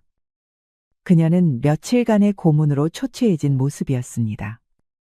처형대 위에 무릎을 꿇었습니다. 이 여인은 의적과 내통한 죄로 오늘 처형될 것이다. 이것이 관아의 명령을 거역하는 자의 말로다. 관아 지붕 위에서 도진이와 연희는 상황을 지켜보고 있었습니다. 두 사람은 밤새 계획을 세웠고 도진이는 활을 들고 기회를 엿보고 있었지요. 내가 신호를 보내면 그대는 동쪽 담장으로 빠져나가시오. 내가 어머니를 구해 그곳으로 데려가겠소. 포졸이 많아요. 함정일지도 모릅니다. 걱정 마시오. 이번에는 반드시 성공할 것이오. 수령이 처형 명령을 내리려는 순간 도진이의 화살이 처형인의 칼을 정확히 맞춰 떨어뜨렸습니다. 순간 혼란에 빠졌고 도진이는 뛰어내려 어머니를 향해 달려갔지요. 허나 숨어있던 수십 명의 포졸들이 일제히 나타나 도진이를 포위했습니다. 드디어 나타났구나. 이번에는 도망칠 수 없을 것이다. 도진이는 검을 뽑아들고 포졸들과 맞서 싸웠습니다. 그러나 수적으로 불리해 점점 밀리기 시작했지요. 연희는 지붕 위에서 이 모든 것을 지켜보며 가슴이 찢어지는 듯 했습니다. 그때 연희는 깊은 숨을 들이쉰 후 지붕에서 뛰어내려 마당 중앙으로 달려갔습니다. 멈추세요. 제가 의적의 연인입니다. 저를 잡으세요. 연희, 안 돼. 오호, 의적의 연인이라. 네가 그 김신의 딸이로구나. 그렇습니다. 제가 모든 계획을 세웠습니다. 이 사람은 저를 돕기 위해 어쩔 수 없이 따랐을 뿐입니다. 연희는 담대하게 수령 앞에 섰습니다. 그녀의 눈에는 두려움 대신 결연함이 가득했지요. 수령님의 비리와 악행을 모두 알고 있습니다. 백성들의 땅을 빼앗고 세금을 횡령하고 무고한 이들을 노비로 팔아넘긴 일들을. 감히 네 목숨이 아깝지 않느냐? 제 목숨보다 소중한 것이 있습니다. 어머니와 이 사람의 목숨입니다. 연희는 도진이를 바라보았습니다. 그녀의 눈에는 깊은 사랑과 결의가 담겨 있었지요. 이 사람을 풀어주신다면 제가 대신 처형을 받겠습니다. 수령은 잠시 생각하더니 음흉한 미소를 지었습니다. 좋다. 도적을 잡는 것보다 놈의 마음을 부수는 것이 더 재미있겠구나. 놈을 풀어주되 네 처형을 직접 보게 하라. 도진이는 포졸들에게 붙잡힌 채 절망적으로 몸부림쳤습니다. 안 돼, 연희. 그럴 수 없어. 연희는 담담하게 도진에게 다가가 그의 귀에 속삭였습니다. 살아남아 어머니를 구해주세요. 그리고 내 쌍둥이 동생 월이를 찾아주세요. 남부 해안마을에 있을 거예요. 도진이 눈에서 눈물이 흘러내렸습니다. 연희는 마지막으로 그의 손에 작은 종이를 쥐어주었지요. 처형이 집행되는 순간 하늘에서 갑자기 비가 쏟아지기 시작했습니다. 마치 하늘도 연희의 죽음을 슬퍼하는 듯했지요. 도진은 포졸들에게 붙잡힌 채 그 모든 것을 지켜봐야 했습니다. 그의 눈에서는 눈물 대신 피가 흐르는 듯했지요. 수령은 의기양양한 표정으로 도진에게 다가왔습니다. 이제 보았느냐? 네 연인의 최후를. 너는 살려주마. 그 고통 속에서 평생 살아가도록. 포졸들이 도진을 마을 밖으로 끌고 가 내던졌습니다. 그는 진흙탕 속에 쓰러진 채 연희의 이름을 부르며 절규했지요. 도진은 은신처로 돌아와 연희의 흔적이 남아있는 공간을 바라보았습니다. 그녀의 손길이 닿았던 물건들. 모든 것이 도진이를 찢어놓는 듯했지요. 하지만 슬픔 속에서도 그의 눈빛은 점차 차갑게 변해갔습니다. 연희, 내가 복수하리다. 그리고 약속을 지키리다. 도진이는 연희가 마지막으로 건넨 쪽지를 펼쳐보았습니다. 그곳에는 어머니가 팔려간 정확한 위치와 노비 상인의 이름이 적혀 있었지요. 그는 체계적인 복수 계획을 세우기 시작했습니다. 수령은 밤마다 악몽에 시달렸습니다. 창문 밖에서 들려오는 피리 소리, 연희의 홀령이 나타났다는 소문. 그는 점점 공포에 사로잡혀 갔지요. 마을 사람들 사이에서는 이상한 소문이 퍼졌습니다. 밤마다 처형된 연희의 홀령이 수령을 찾아간다더군. 피리 소리와 함께. 수령이 밤마다 벌벌 떤다지. 귀신이 두려워 잠도 못 이룬다고. 이 소문은 도진이 퍼뜨린 것이었습니다. 그는 수령의 공포를 이용해 심리전을 펼치고 있었지요. 눈이 내리는 한겨울밤, 수령은 방 안에서 떨고 있었습니다. 그때 창문이 열리며 차가운 바람이 들어왔고 도진이가 그 앞에 나타났지요. 기억하시오? 연희를 처형한 그날을. 유령이냐? 복수하러 왔소. 도진이는 차갑게 빛나는 검을 들고 수령에게 다가갔습니다. 수령은 벌벌 떨며 애원했지요. 살려주시오. 내가 잘못했소. 그 여인의 어머니는 김상인에게 팔렸소. 모든 것을 말하겠소. 도진이는 냉정하게 수령을 처단했습니다. 그의 눈에는 감정이 없었고 오직 허무만 담겨 있었습니다. 새해의 시간이 흘렀습니다. 도진이는 연희의 어머니를 찾아 남부지방을 떠돌았지만 끝내 찾지 못했습니다. 그리고 도진이는 신분을 완전히 버리고 방랑하는 삶을 선택했지요. 봄날의 해안가, 도진이는 피리를 불며 바다를 바라보고 있었습니다. 그의 얼굴에는 세월의 흔적이 깊게 패여 있었고 눈빛은 공허했지요. 연희, 어머니를 찾지 못했소. 하지만 약속한 대로 동생을 찾아보겠소. 도진이는 남부 해안 마을들을 돌아다니며 쌍둥이 동생 월이에 대한 정보를 모았습니다. 때로는 억압받는 이들을 도왔지만 예전의 열정은 찾아볼 수 없었지요. 그의 마음속에는 오직 연희에 대한 그리움과 약속을 지키려는 의무감만이 남아 있었습니다. 이제 마지막 약속만 남았소. 월이를 찾아 그대의 뜻을 전하리다. 소란스러운 외침 소리가 봄날의 고요함을 깨뜨렸습니다. 도진이는 마을 어귀에서 들려오는 소리에 걸음을 멈추었지요. 얌전히 걸어. 도진이는 무심코 그쪽을 바라보았습니다. 그리고 그 순간 심장이 멈추는 듯했지요. 노비 상인들에게 끌려가는 여인의 얼굴이 연희와 똑같았기 때문입니다. 연희. 도진이는 자신의 눈을 의심했습니다. 3년 동안 꿈에서도 그리워했던 그 얼굴이 눈앞에 있었지요. 하지만 곧 정신을 차렸습니다. 연희는 이미 이 세상 사람이 아니었고 이 여인은 분명 그녀가 찾아달라고 했던 쌍둥이 동생 월이임이 틀림없었습니다. 도진이는 즉시 행동했습니다. 그는 노비 상인들 앞을 가로막고 서서 관아에서 보낸 특사로 위장했지요. 멈추시오. 나는 관아에서 파견된 특사요. 이 여인에 대한 조사가 필요하오. 노비 상인들은 의심스러운 눈빛으로 도진을 바라보았습니다. 그의 낡은 옷과 지친 모습은 관아의 특사라기엔 믿기 어려웠지요. 증명할 것이 있어? 도진이는 품에서 예전에 만들어둔 가짜 공문서를 꺼내 보였습니다.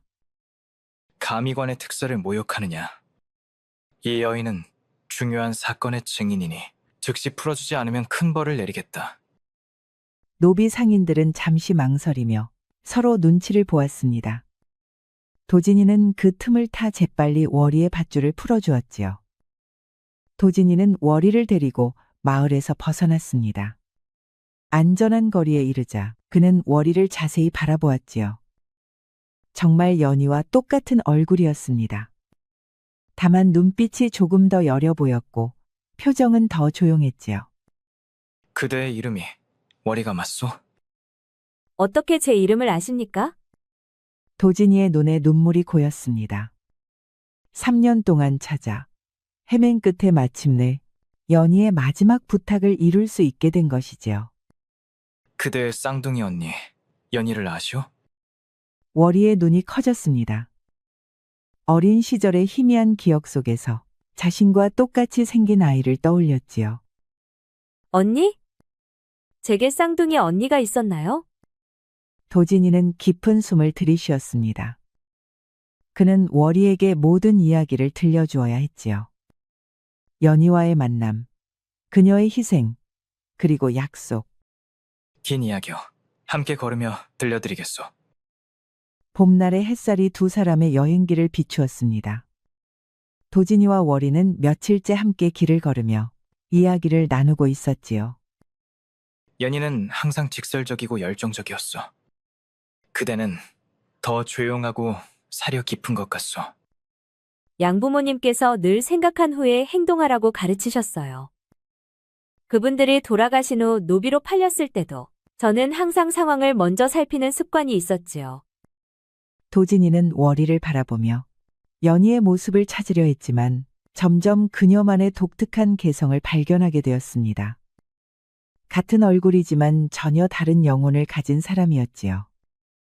여행 중 들른 작은 마을 주막에서 주모가 그들을 부부로 오해했습니다. 두 분, 방은 하나로 준비해 드릴까요? 도진이와 월이는 동시에 당황의 말을 더듬었고 서로 눈을 피하며 어색해했습니다.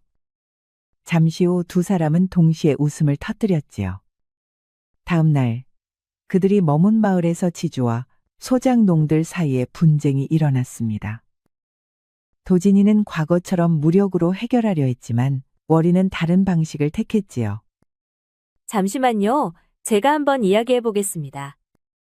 월이는 양쪽의 이야기를 차분히 듣고 마을 어른들을 모아 중재안을 제시했습니다. 그녀의 지혜로운 말과 따뜻한 태도에 사람들은 점차 마음을 열었고 분쟁은 평화롭게 해결되었지요. 도진이는 놀란 눈으로 월이를 바라보았습니다. 연이라면 분명 정의를 위해 즉각적으로 행동했을 테지만 월이는 인내와 지혜로 문제를 해결했지요. 그대는 정말 놀라운 사람이요. 언니처럼 용감하진 못해도 제 방식으로 세상을 조금이나마 바꿀 수 있다고 생각해요. 도진이의 마음속에서 무언가가 움직이기 시작했습니다. 그것은 연희에 대한 그리움과는 다른 월이라는 사람 자체에 대한 새로운 감정이었지요. 그대의 언니가 보면 자랑스러워할 것이오. 언젠가 언니가 꿈꾸던 세상을 만들 수 있을까요? 도진이는 처음으로 진심 어린 미소를 지었습니다. 함께라면 가능할지도 모르겠소. 도진이와 월이는 깊은 산속 계곡에 도착했습니다.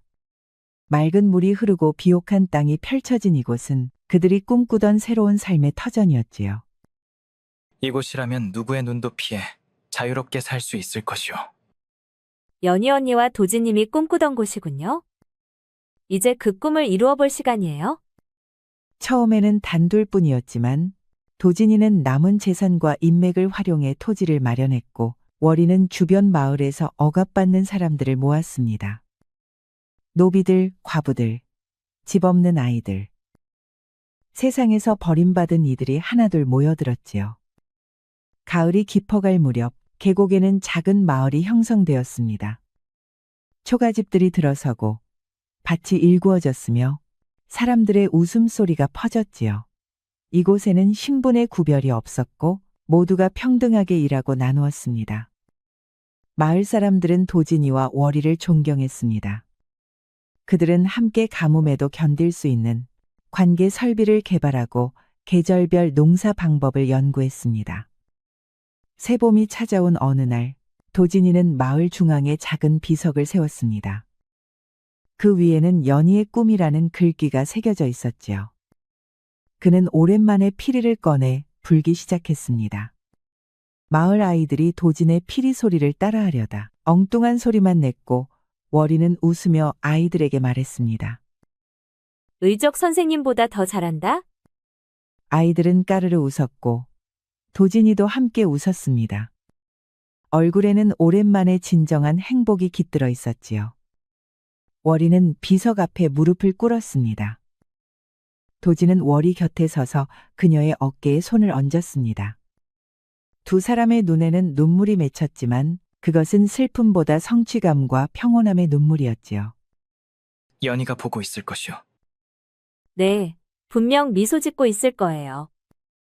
봄바람이 불어와 두 사람의 머리카락을 흩날렸고 마을에는 평화로운 일상이 계속되었습니다. 도진의 피리 소리는 이제 슬픔이 아닌 희망을 담고 있었지요. 우리 이야기가 여러분들에게 조금이나마 재미를 선사할 수 있기를 바랍니다. 다른 재미있는 영상도 많으니 즐겁게 봐주세요. 그럼 여러분 모두 행복하고 즐거운 시간 되세요.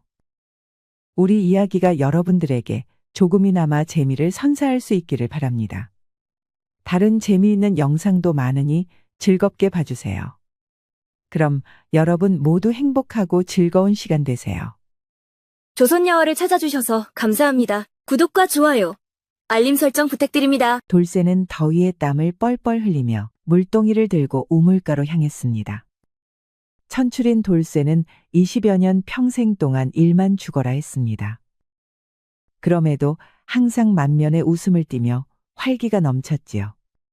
우물가에 도착한 돌쇠는 물동이를 내려놓고 허리를 쭉 폈습니다.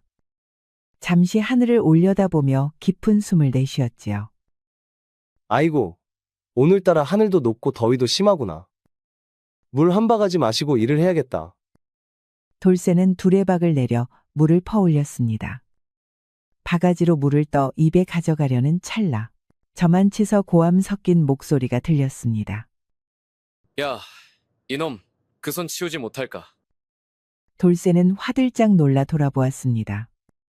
화려하진 않지만 위세 있게 맞춰 입은 도포 차림의 사내들이 우물가로 다가오고 있었지요.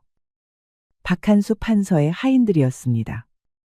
감히 내까진 놈이 대감나리 행차 앞에 먼저 우물손을 대. 돌쇠는 놀라 급히 바가지를 내려놓고 허리를 숙였습니다. 아, 나리. 그리 크신 분이 오실 줄은 몰랐사옵니다. 금세 비키겠사옵니다. 돌쇠는 황급히 물동이를 들고 길가로 물러섰습니다. 하지만 서두르다 보니 중심을 잃고 물동이가 옆으로 기울며 길바닥에 물이 흩뿌려졌습니다. 이게 어디서 지저분하게 물을 쏟고 난리야. 이 더운 날 대감님 앞길에 흙탕물을 뿌려? 아이고, 죄송하옵니다. 그럴 뜻은 아니었사옵니다. 돌쇠는 할 말을 잃은 채 고개만 숙이고 있었습니다. 그때 요란한 북소리와 함께 화려한 가마 하나가 우물가로 다가왔습니다. 가마가 멈추고 위험 있는 박한수 판서가 내렸지요. 그는 하인들의 웅성거림을 듣고 눈을 가늘게 뜨며 물었습니다. 무슨 일이냐? 하인은 번개처럼 나서서 거짓을 덧칠했습니다. 대감나리, 이놈이 아까부터 기웃거리며 지나가는 아씨를 힐끗거리다가 우물 앞에서 행차를 방해하였사옵니다.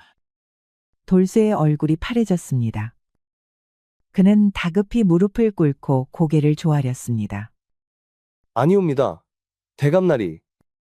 저는 그저 물 한 바가지 뜨고 가려던 길이옵니다. 감히 그런 불경한 짓은.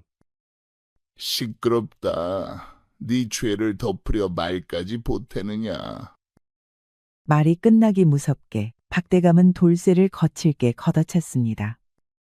돌쇠는 땅바닥에 그대로 나뒹굴었고 주변 사람들은 고개를 돌린 채 침묵을 삼켰습니다. 이놈을 관아로 끌고 가라. 관노로 삼아 평생 천한 죄를 갚게 하라. 하인들이 돌쇠의 팔을 거칠게 붙잡아 일으켰습니다. 돌쇠의 눈에는 절망과 분노가 교차했지요. 관노가 된 돌쇠는 관아 창고 한 구석에 웅크리고 앉아 있었습니다. 등에는 채찍 자국이 선명했고 얼굴에는 먼지와 눈물 자국이 섞여 있었지요.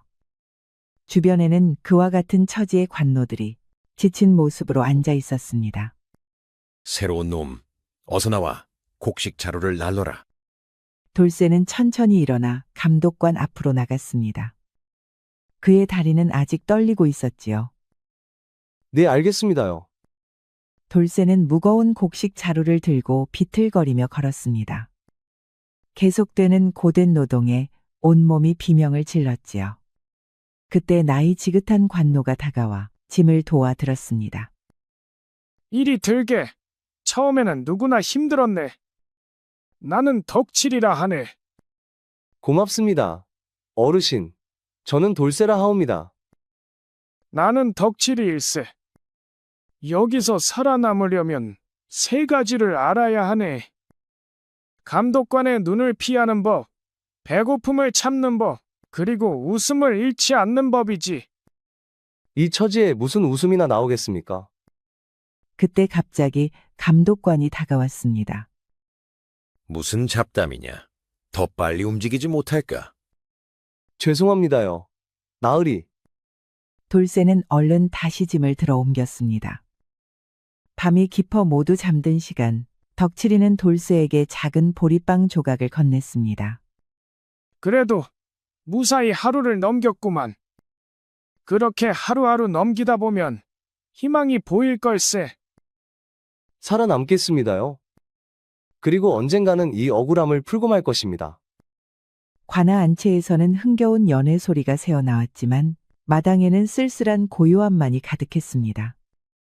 돌쇠는 감독관에게 눈밖에 나서 사사건건 혼나다가 결국 밤새 마당에서 벌을 서게 되었습니다. 가을에 찬바람이 불어오자 그는 몸을 웅크리며 추위를 견디고 있었습니다. 아이고, 이 추위를 어찌 밤새 견디란 말인가. 그래도 감사하게도 달님이 비추어 주시니 외롭지는 않구려. 그때 안채에서 나오는 가녀린 그림자가 보였습니다. 화려한 비단 치마 저고리를 입고 있는 기생이었습니다. 눈빛에는 깊은 슬픔이 어려 있었지요. 그녀는 주변을 살피다 마당에 서 있는 돌쇠를 발견했습니다. 이 밤에 여기서 무엇을 하고 계십니까? 벌을 서고 있사옵니다. 아씨께서는 어찌 이 밤에 밖으로 나오셨사옵니까? 기생은 잠시 망설이다 소매 속에서 작은 주머니를 꺼냈습니다. 그 안에는 작은 떡이 들어 있었지요. 연애가 답답하여 잠시 바람을 쐬러 나왔지요. 이것을 드시오. 추운 밤에 몸을 녹이는데 도움이 될 것이니. 미천한 노비에게 이런 은혜를. 감사합니다. 기생은 미소를 지었습니다. 그 미소가 달빛보다 더 밝게 마당을 비추었지요. 은혜라니요. 저는 월양이라 합니다. 저는 돌쇠입니다. 잠시 동안이지만 돌쇠는 처음으로 인간적인 대우를 받았지요. 허나 달콤한 순간은 짧았습니다.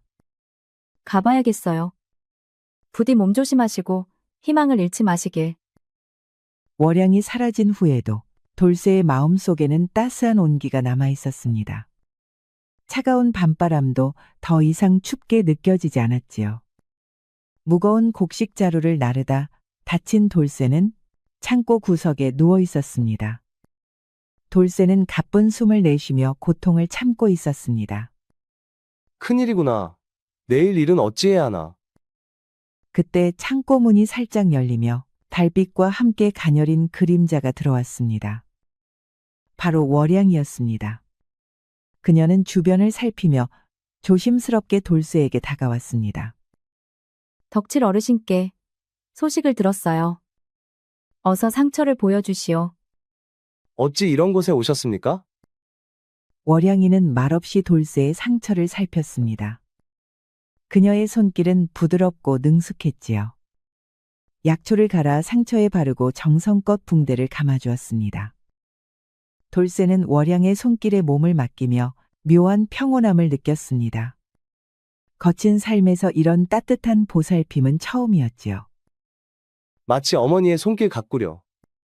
저는 어릴 적 부모를 잃고 떠돌며 자랐기에 잊고 있었습니다. 저는 어머니가 중병에 걸리시자 약값을 마련하기 위해 스스로 기생이 되었어요. 그 누구도 도와주지 않았기에 우리는 모두 각자의 방식으로 살아남는 것이지요. 언젠가 우리 모두 이 굴레에서 벗어나 자유롭게 살 수 있는 날이 오지 않을까요? 그런 날이 온다면 좋겠네요. 이제 가봐야겠어요. 내일 밤에 다시 올게요. 월양이 떠난 후 돌쇠는 심장이 평소보다 빠르게 뛰고 있음을 느꼈습니다. 단순한 감사함을 넘어선 감정이었지요. 돌쇠는 관아의 일을 마치고 창고로 돌아가는 길이었습니다. 가을의 서늘한 바람이 그의 얼굴을 스쳤고 멀리서 풀벌레 소리가 들려왔지요. 그때 그의 귀에 익숙한 목소리가 들려왔습니다. 이 목소리는 월양 아가씨? 돌쇠는 소리가 나는 방향으로 조심스럽게 걸음을 옮겼습니다. 박대감의 개인 처소 창문 틈으로 희미한 불빛이 새어나왔지요. 그는 주변을 살핀 후 조심스럽게 창문 가까이 다가갔습니다. 창문 틈으로 들여다본 돌쇠의 눈에 충격적인 광경이 펼쳐졌습니다. 바로 박대감이 월양의 손목을 강하게 붙잡고 있었고 월양의 얼굴에는 공포와 혐오감이 가득했지요. 내 어미의 병이 심해졌다. 들었다. 내 약을 구해줄 수도 있지. 물론 그에 합당한 대가가 있어야겠지만. 나으리, 소녀는 단지 연회에서 춤과 노래로 봉사할 뿐이옵니다. 그 이상은 결코 아니 됩니다. 감히 거절하는 게냐? 내 어미의 목숨이 내 손에 달렸음을 잊었느냐? 돌쇠의 손에 힘이 들어갔습니다. 온몸이 분노로 떨렸지만 아무것도 할 수 없었지요. 천한 관노가 양반에게 맞서면 그 자리에서 목숨을 잃을 것이 분명했습니다. 이런 불의를 그저 보고만 있어야 하다니. 돌쇠의 마음속에서 무력감과 분노가 뒤엉켰습니다. 월양이는 박대감의 손을 뿌리치려 했지만 더욱 강하게 붙잡혔지요. 돌쇠는 순간 일부러 발을 구르며 소리를 냈고 이어서 큰 소리로 외쳤지요. 급한 정갈이오. 어서 박대감은 소식을 받으시오. 박대감이 화들짝 놀라 월양을 놓았습니다.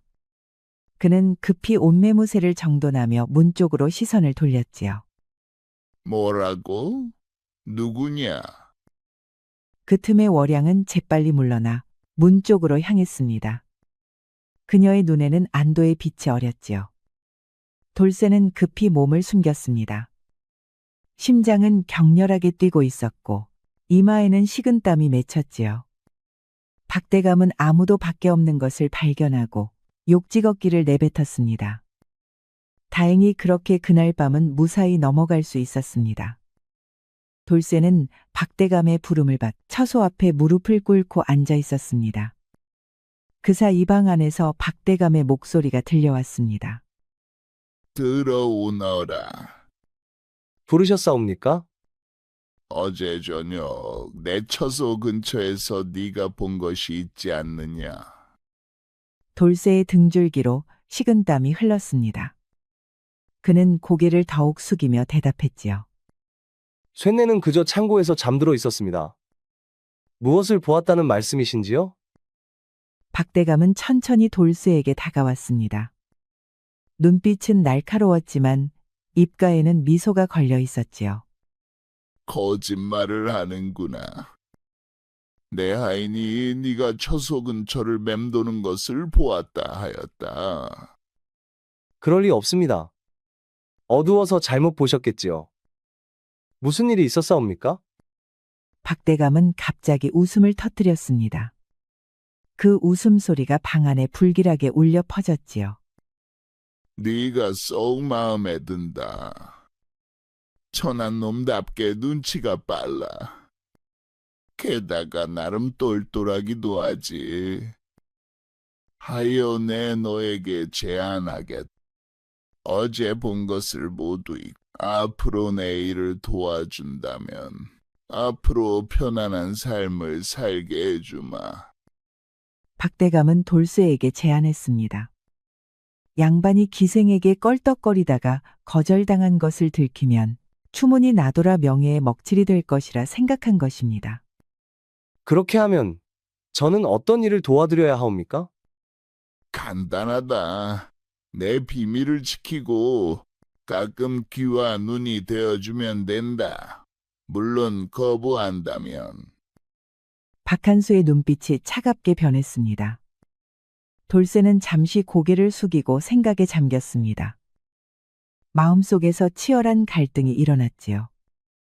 그리고 마침내 고개를 들었습니다. 대감나리, 제가 비록 천한 목숨이오나 양심까지 팔 수는 없사옵니다. 박대감의 얼굴이 순간 일그러졌습니다. 그가 손을 들어 돌쇠를 치려는 순간 돌쇠는 재빨리 몸을 피했지요. 제가 비록 관노이지만 사람된 도리는 알고 있사옵니다. 돌쇠는 순간적으로 방 안의 물건들을 쓰러뜨려 혼란을 일으키고 문을 박차고 뛰쳐나갔습니다. 저놈을 당장 잡아라. 돌쇠는 도성 외곽에 버려진 폐가에 몸을 숨기고 있었습니다. 얼굴이 눈에 띄게 수척했습니다. 돌쇠는 작은 창문 틈으로 밖을 살피며 경계를 늦추지 않았습니다. 이제 며칠째인가? 박판서 부하들이 아직도 나를 찾고 있을 터인데. 그때 폐가 밖에서 가벼운 발자국 소리가 들렸습니다. 돌쇠는 재빨리 몸을 숨기고 숨을 죽였지요. 문이 살짝 열리며 한 여인의 그림자가 비쳤습니다. 돌쇠, 거기 있나요? 돌쇠는 놀라움에 눈을 크게 떴습니다. 월양이 조심스럽게 폐가 안으로 들어왔지요. 월양 아가씨, 어찌 이곳을? 월양은 미소를 지으며 보따리를 풀었습니다. 그 안에는 음식과 옷, 약간의 돈이 담겨 있었지요. 비록 적으나 도움이 되길 바라옵니다. 이런 위험을 무릅쓰고 어찌 감사의 말씀을 드려야 할지 모르겠습니다. 두 사람은 작은 폐가에 앉아 짧은 시간 동안 서로의 안부를 나누었습니다. 월양은 어머니의 병세가 더욱 심해졌다는 걱정을 털어놓았고 돌쇠는 그녀의 손을 조심스럽게 잡았지요. 내 꼭 성공해서 아가씨는 물론이고 어머니도 부양하겠소. 마음만이라도 고맙네요. 허나 지금은 어서 이곳을 떠나 더 안전한 곳으로 가셔야 할 것이에요. 박대감이 현상금을 걸었다니까요. 걱정 마시오. 반드시 살아남아 돌아오리다. 그때까지 부디 몸조심하시고. 두 사람은 조용히 포옹하고 작별을 고했습니다. 월양이 떠난 후에도 그녀의 향기는 폐가에 남아 돌쇠의 마음을 따뜻하게 했지요. 박대감는 차가운 눈빛으로 앞에 무릎 꿇은 월양을 내려다보고 있었습니다. 네가 그 도망 노비를 만났다는 소식이 들렸다. 그자의 은신처를 알고 있지 않느냐? 소녀는 아무것도 모르옵니다. 그럼 내 어미에게 물어볼까? 월양의 얼굴이 창백해졌습니다. 그녀의 눈에 공포가 스쳤지요. 어머니를 어찌하신 겁니까? 감옥에 가뒀다. 병든 몸으로 감옥에서 얼마나 버틸 수 있을까? 제발 어머니를 풀어주십시오. 어머니는 아무 죄가 없사옵니다. 박한수는 승리감에 차 월양의 어깨를 붙잡았습니다. 그의 눈빛은 욕망과 교활함으로 가득했지요. 내 말대로 하면 어미를 풀어주겠다. 돌쇠 그놈을 유인하여 내게 데려와라. 그러면 어미의 병도 치료해주마. 그리하면 정녕 어머니를 살려주시겠사옵니까? 오냐, 내 약속하마.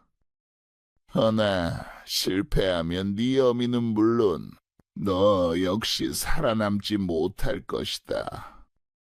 월양은 천천히 고개를 숙였습니다.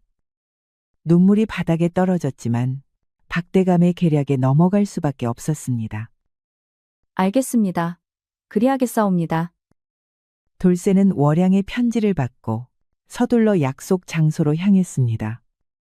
편지에는 어머니의 병세가 위급하니 도움이 필요하다는 내용이 적혀 있었지요. 월양 아가씨, 어디 계시오? 제가 왔습니다.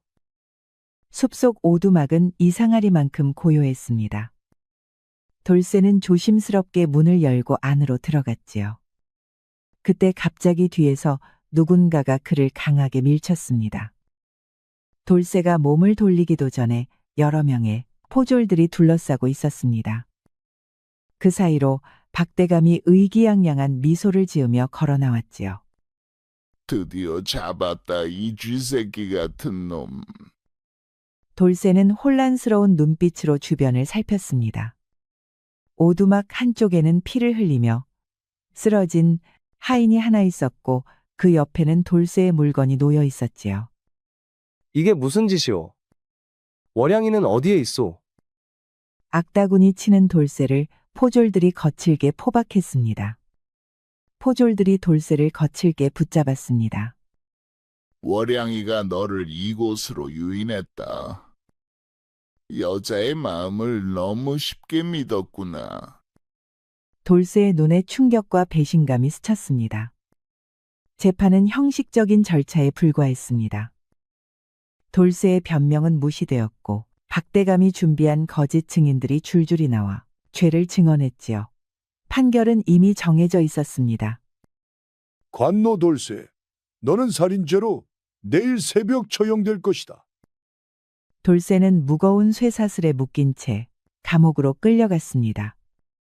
마음은 월양의 배신으로 인한 상처로 가득했지요. 처형을 앞둔 돌쇠는 형장으로 끌려 나왔습니다.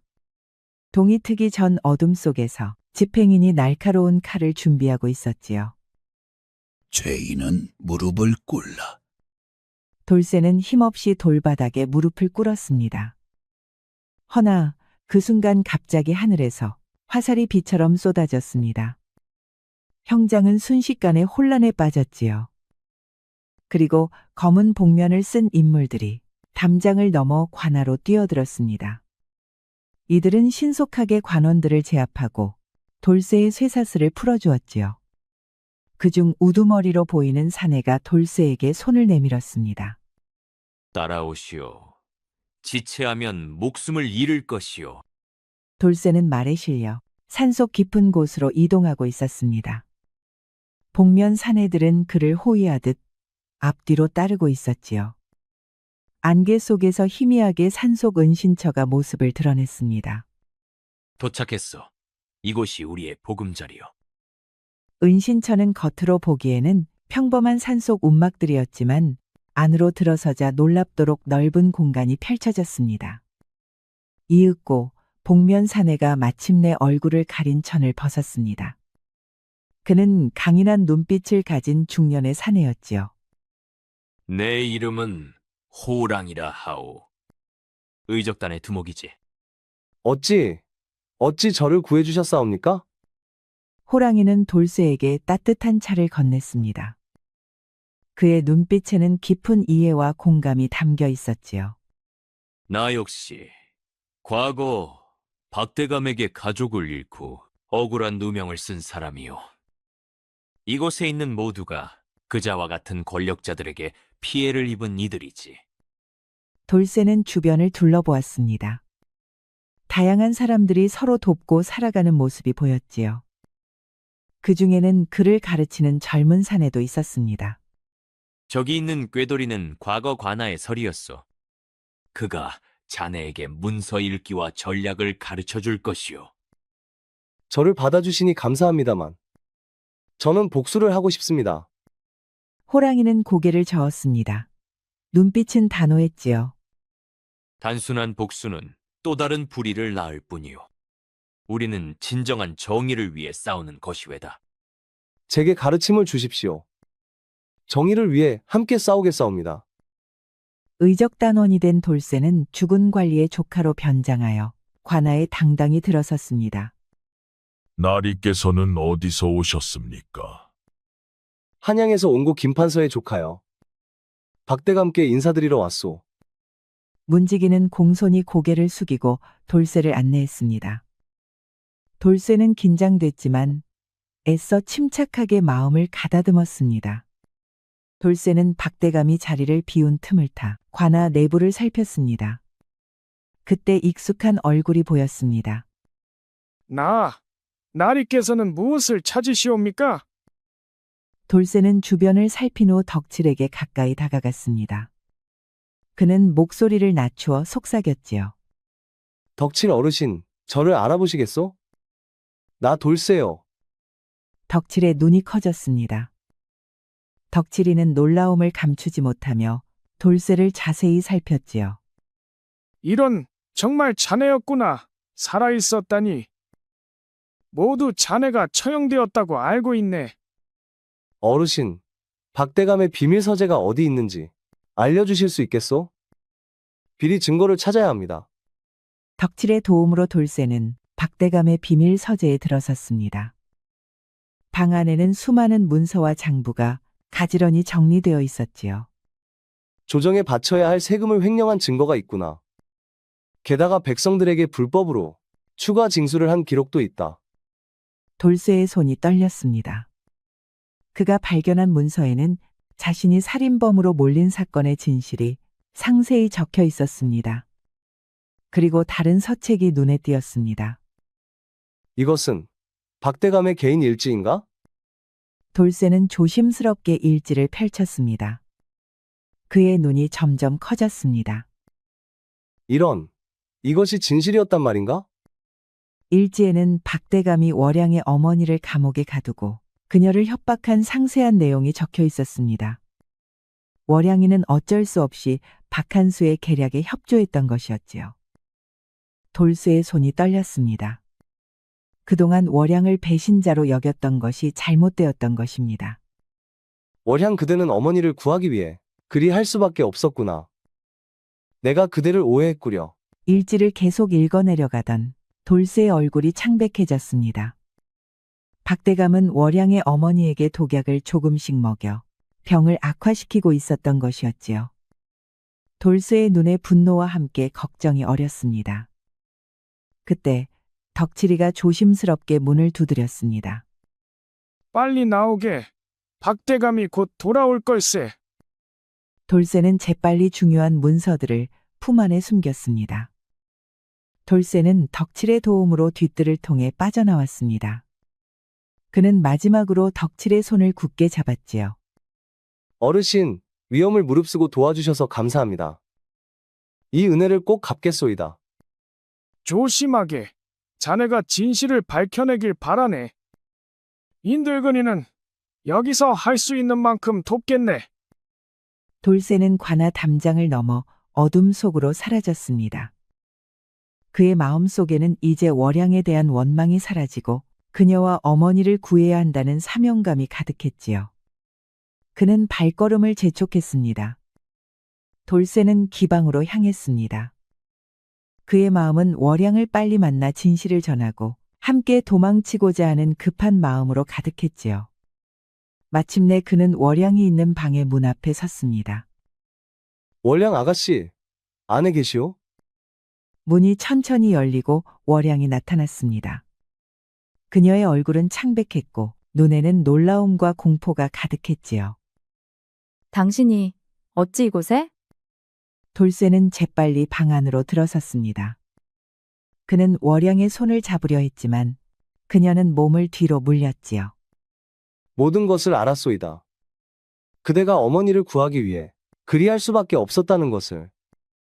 월양의 눈에 눈물이 고였습니다. 그녀는 불안하게 주변을 살폈지요. 어서 가세요. 여기는 위험해요. 박 판서가. 그녀의 말이 채 끝나기도 전에 방문이 거칠게 열렸습니다. 문 밖에는 판서 박한수와 그의 수하들이 서 있었지요. 아주 예상대로 움직여주는구나. 내 놈이 갈 곳이 여기밖에 없긴 하지. 박대감, 내 놈의 비리와 악행은 이미 증거를 확보했다. 이제 더 이상 도망칠 수 없을 것이오. 증거라고? 네가 가진 그것들을 내놓아라. 그렇지 않으면 이 자리에서 월량이를 처형하겠다. 돌쇠의 머릿속이 빠르게 돌아갔습니다. 그는 주변을 살피며 탈출 방법을 찾고 있었지요. 방 안에는 등불, 병풍, 차 도구들이 있었습니다. 좋소. 증거는 내 품 안에 있소이다. 돌쇠는 천천히 품 안에 손을 넣는 척하다가 갑자기 차주전자를 집어 바닥에 던졌습니다. 뜨거운 물이 사방으로 튀었고 수하들이 잠시 혼란에 빠졌지요. 월양 아가씨, 이쪽이오. 돌쇠는 재빨리 월양의 손을 잡고 병풍을 넘어뜨려 시간을 벌었습니다. 그리고 창문을 향해 달렸지요. 저놈들을 잡아라. 절대 놓치지 마라. 월양은 순간적으로 결심한 듯 등불을 집어 수하들을 향해 던졌습니다. 불이 붙은 병풍이 더 큰 혼란을 일으켰지요. 이쪽으로, 뒷문으로 나갈 수 있어요. 두 사람은 혼란 속에서 기생집 뒷문으로 빠져나왔습니다. 그들의 뒤로 발소리가 점점 가까워졌지요. 돌쇠와 월양은 숨을 헐떡이며 골목길을 달렸습니다. 그들은 잠시 숨을 고르기 위해 어두운 구석에 몸을 숨겼지요. 정말 미안하오. 내가 그대를 오해했소이다. 아니요, 제가 미안해요. 어머니를 구하기 위해 당신을 배신할 수밖에 없었어요. 어머니를 구하고 박대감의 악행을 밝힙시다. 돌쇠는 깊은 잠에서 깨어났습니다.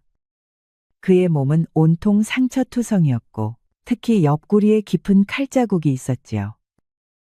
기방에서 탈출하는 과정에서 칼에 맞은 것이었습니다. 그때 방문이 열리고 호랑이 들어왔습니다. 그의 얼굴에는 안도의 표정이 어려 있었지요. 제법 다쳤구나. 괜찮느냐? 호랑은 미소를 지으며 돌쇠의 어깨를 가볍게 두드렸습니다. 그의 눈빛은 따뜻했지요. 고생이 많았다. 너가 데려온 월양이는 안전한 은신처로 보내겠다. 형님, 제가 관아에서 찾은 증거들이 있습니다. 박대감의 비리와 악행을 모두 증명할 수 있는. 그때 돌쇠의 시선이 방 안쪽 벽에 걸린 물건들에 고정되었습니다. 관아의 공문서와 어사화가 걸려 있었지요. 그의 눈이 커졌습니다. 이것은, 형님, 설마 당신은? 호랑은 깊은 한숨을 내쉬었습니다. 그는 천천히 벽으로 걸어가 어사화를 손에 들었지요. 내 본명은 김성한이라 하네. 과거 조정에서 파견된 암행어사였지. 돌쇠는 충격의 말을 잇지 못했습니다. 호랑은 창가로 걸어가 먼 산을 바라보며 이야기를 이어갔지요. 박한수의 비리를 조사하던 중 내 가족이 그자의 계략에 희생되었네. 나 역시 함정에 빠져 도망쳐야 했지. 그 후로 이곳에서 의적단을 이끌며 증거를 모아왔네. 돌쇠는 천천히 자리에서 일어나 다가갔습니다. 그는 품 안에서 박한수의 비리 증거들을 꺼내 호랑에게 건넸지요. 형님, 이것이 제가 찾은 증거들이옵니다. 함께 정의를 실현합시다. 그래, 이제 때가 왔네. 내게 남아있는 조정, 내 인맥을 활용해 이 증거를 전달하겠네. 한편 박대감은 관아 대청마당에서 호화로운 잔치를 벌이고 있었습니다. 주변에는 탐관오리 관리들과 지역 유지들이 둘러서 있었지요. 허나 마당 한쪽에는 변장한 돌쇠가 조용히 서서 상황을 지켜보고 있다는 것은 상상도 하지 못하고 있을 것입니다. 금년 가을 세금이 작년보다 증액하여 거두도록 하겠소. 조정의 명령이니 모두가 성실히 납부해야 할 것이오. 백성들 사이에서 불만의 웅성거림이 일었습니다. 돌쇠는 주먹을 꽉 쥐었지만 참고 기다렸지요. 그때 마당 입구에서 소란이 일어났습니다. 어사또, 암행어사께서 오셨습니다. 모든 시선이 입구로 향했습니다. 어사화를 꽂은 젊은 암행어사가 위엄있게 걸어 들어왔지요. 그의 뒤로는 관원들이 따르고 있었습니다. 박대감의 얼굴이 창백해졌습니다. 본관은 조정에서 파견된 암행어사 이준호라 하오. 박한수 판서, 그대에게 중대한 고발이 있어 왔소이다. 고발이라니. 어사또? 무슨 말씀이신지. 암행어사는 품 안에서 문서들을 꺼내 펼쳤습니다. 그것은 돌쇠와 호랑이가 수집한 증거들이었지요. 그대가 조정에 바쳐야 할 세금을 횡령하고 백성들에게 불법으로 추가 세금을 거둔 증거가 여기 있소. 또한 무고한 이들을 함정에 빠뜨려 처형한 죄목도 있소이다. 박대감의 얼굴이 일그러졌습니다. 그는 주변을 둘러보며 도망갈 기회를 찾고 있었지요. 이는 모함이옵니다. 누군가 저를 음해하려는 것이옵니다. 이것은 그대의 개인일지요. 모든 계획과 범행이 상세히 적혀 있소이다. 이것도 모함이라 하시겠소? 관아 마당은 순식간에 긴장감으로 가득 찼습니다. 박대감은 갑자기 뒤로 물러나 도망치려 했지만 관원들이 재빨리 그를 붙잡았지요. 놓아라.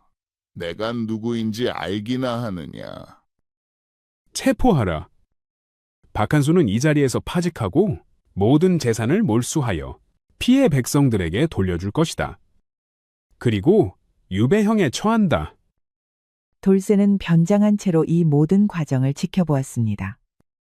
그의 가슴은 복수의 쾌감과 승리감으로 가득 찼지만 동시에 이상한 공허함도 느껴졌지요. 행사장을 빠져나온 돌쇠는 담장 밖에서 기다리고 있던 성안이와 만났습니다.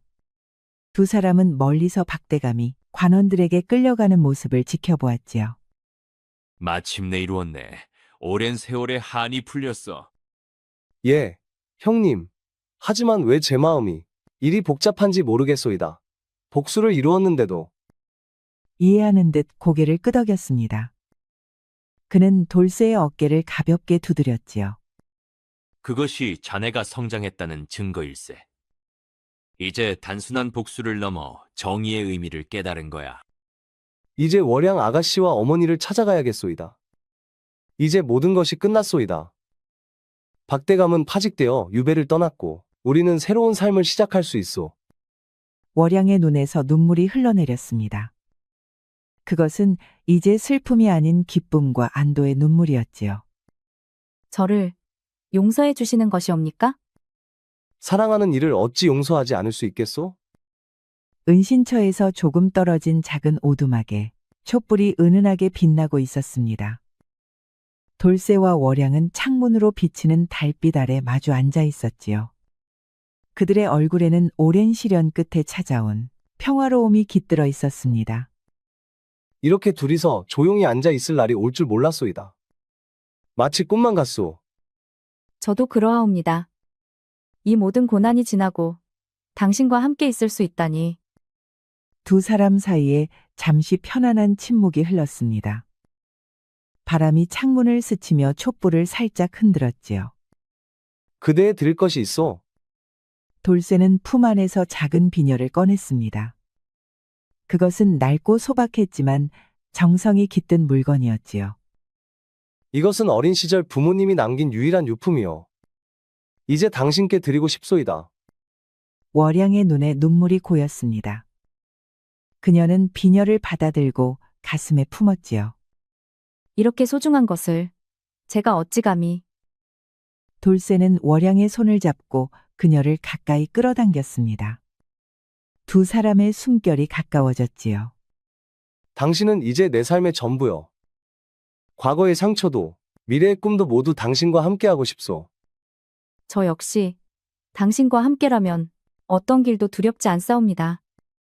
촛불이 바람에 흔들리며 두 사람의 그림자를 벽에 길게 드리웠습니다. 돌쇠는 조심스럽게 월양의 얼굴을 감싸 안았지요. 이제부터 우리는 하나요. 두 사람의 입술이 부드럽게 맞닿았습니다. 그 순간 오두막 안의 시간은 멈춘 듯 했지요. 달빛은 더욱 밝게 빛나며 두 사람을 축복했습니다. 우리 이야기가 여러분들에게 조금이나마 재미를 선사할 수 있기를 바랍니다. 다른 재미있는 영상도 많으니 즐겁게 봐주세요. 그럼 여러분 모두 행복하고 즐거운 시간 되세요.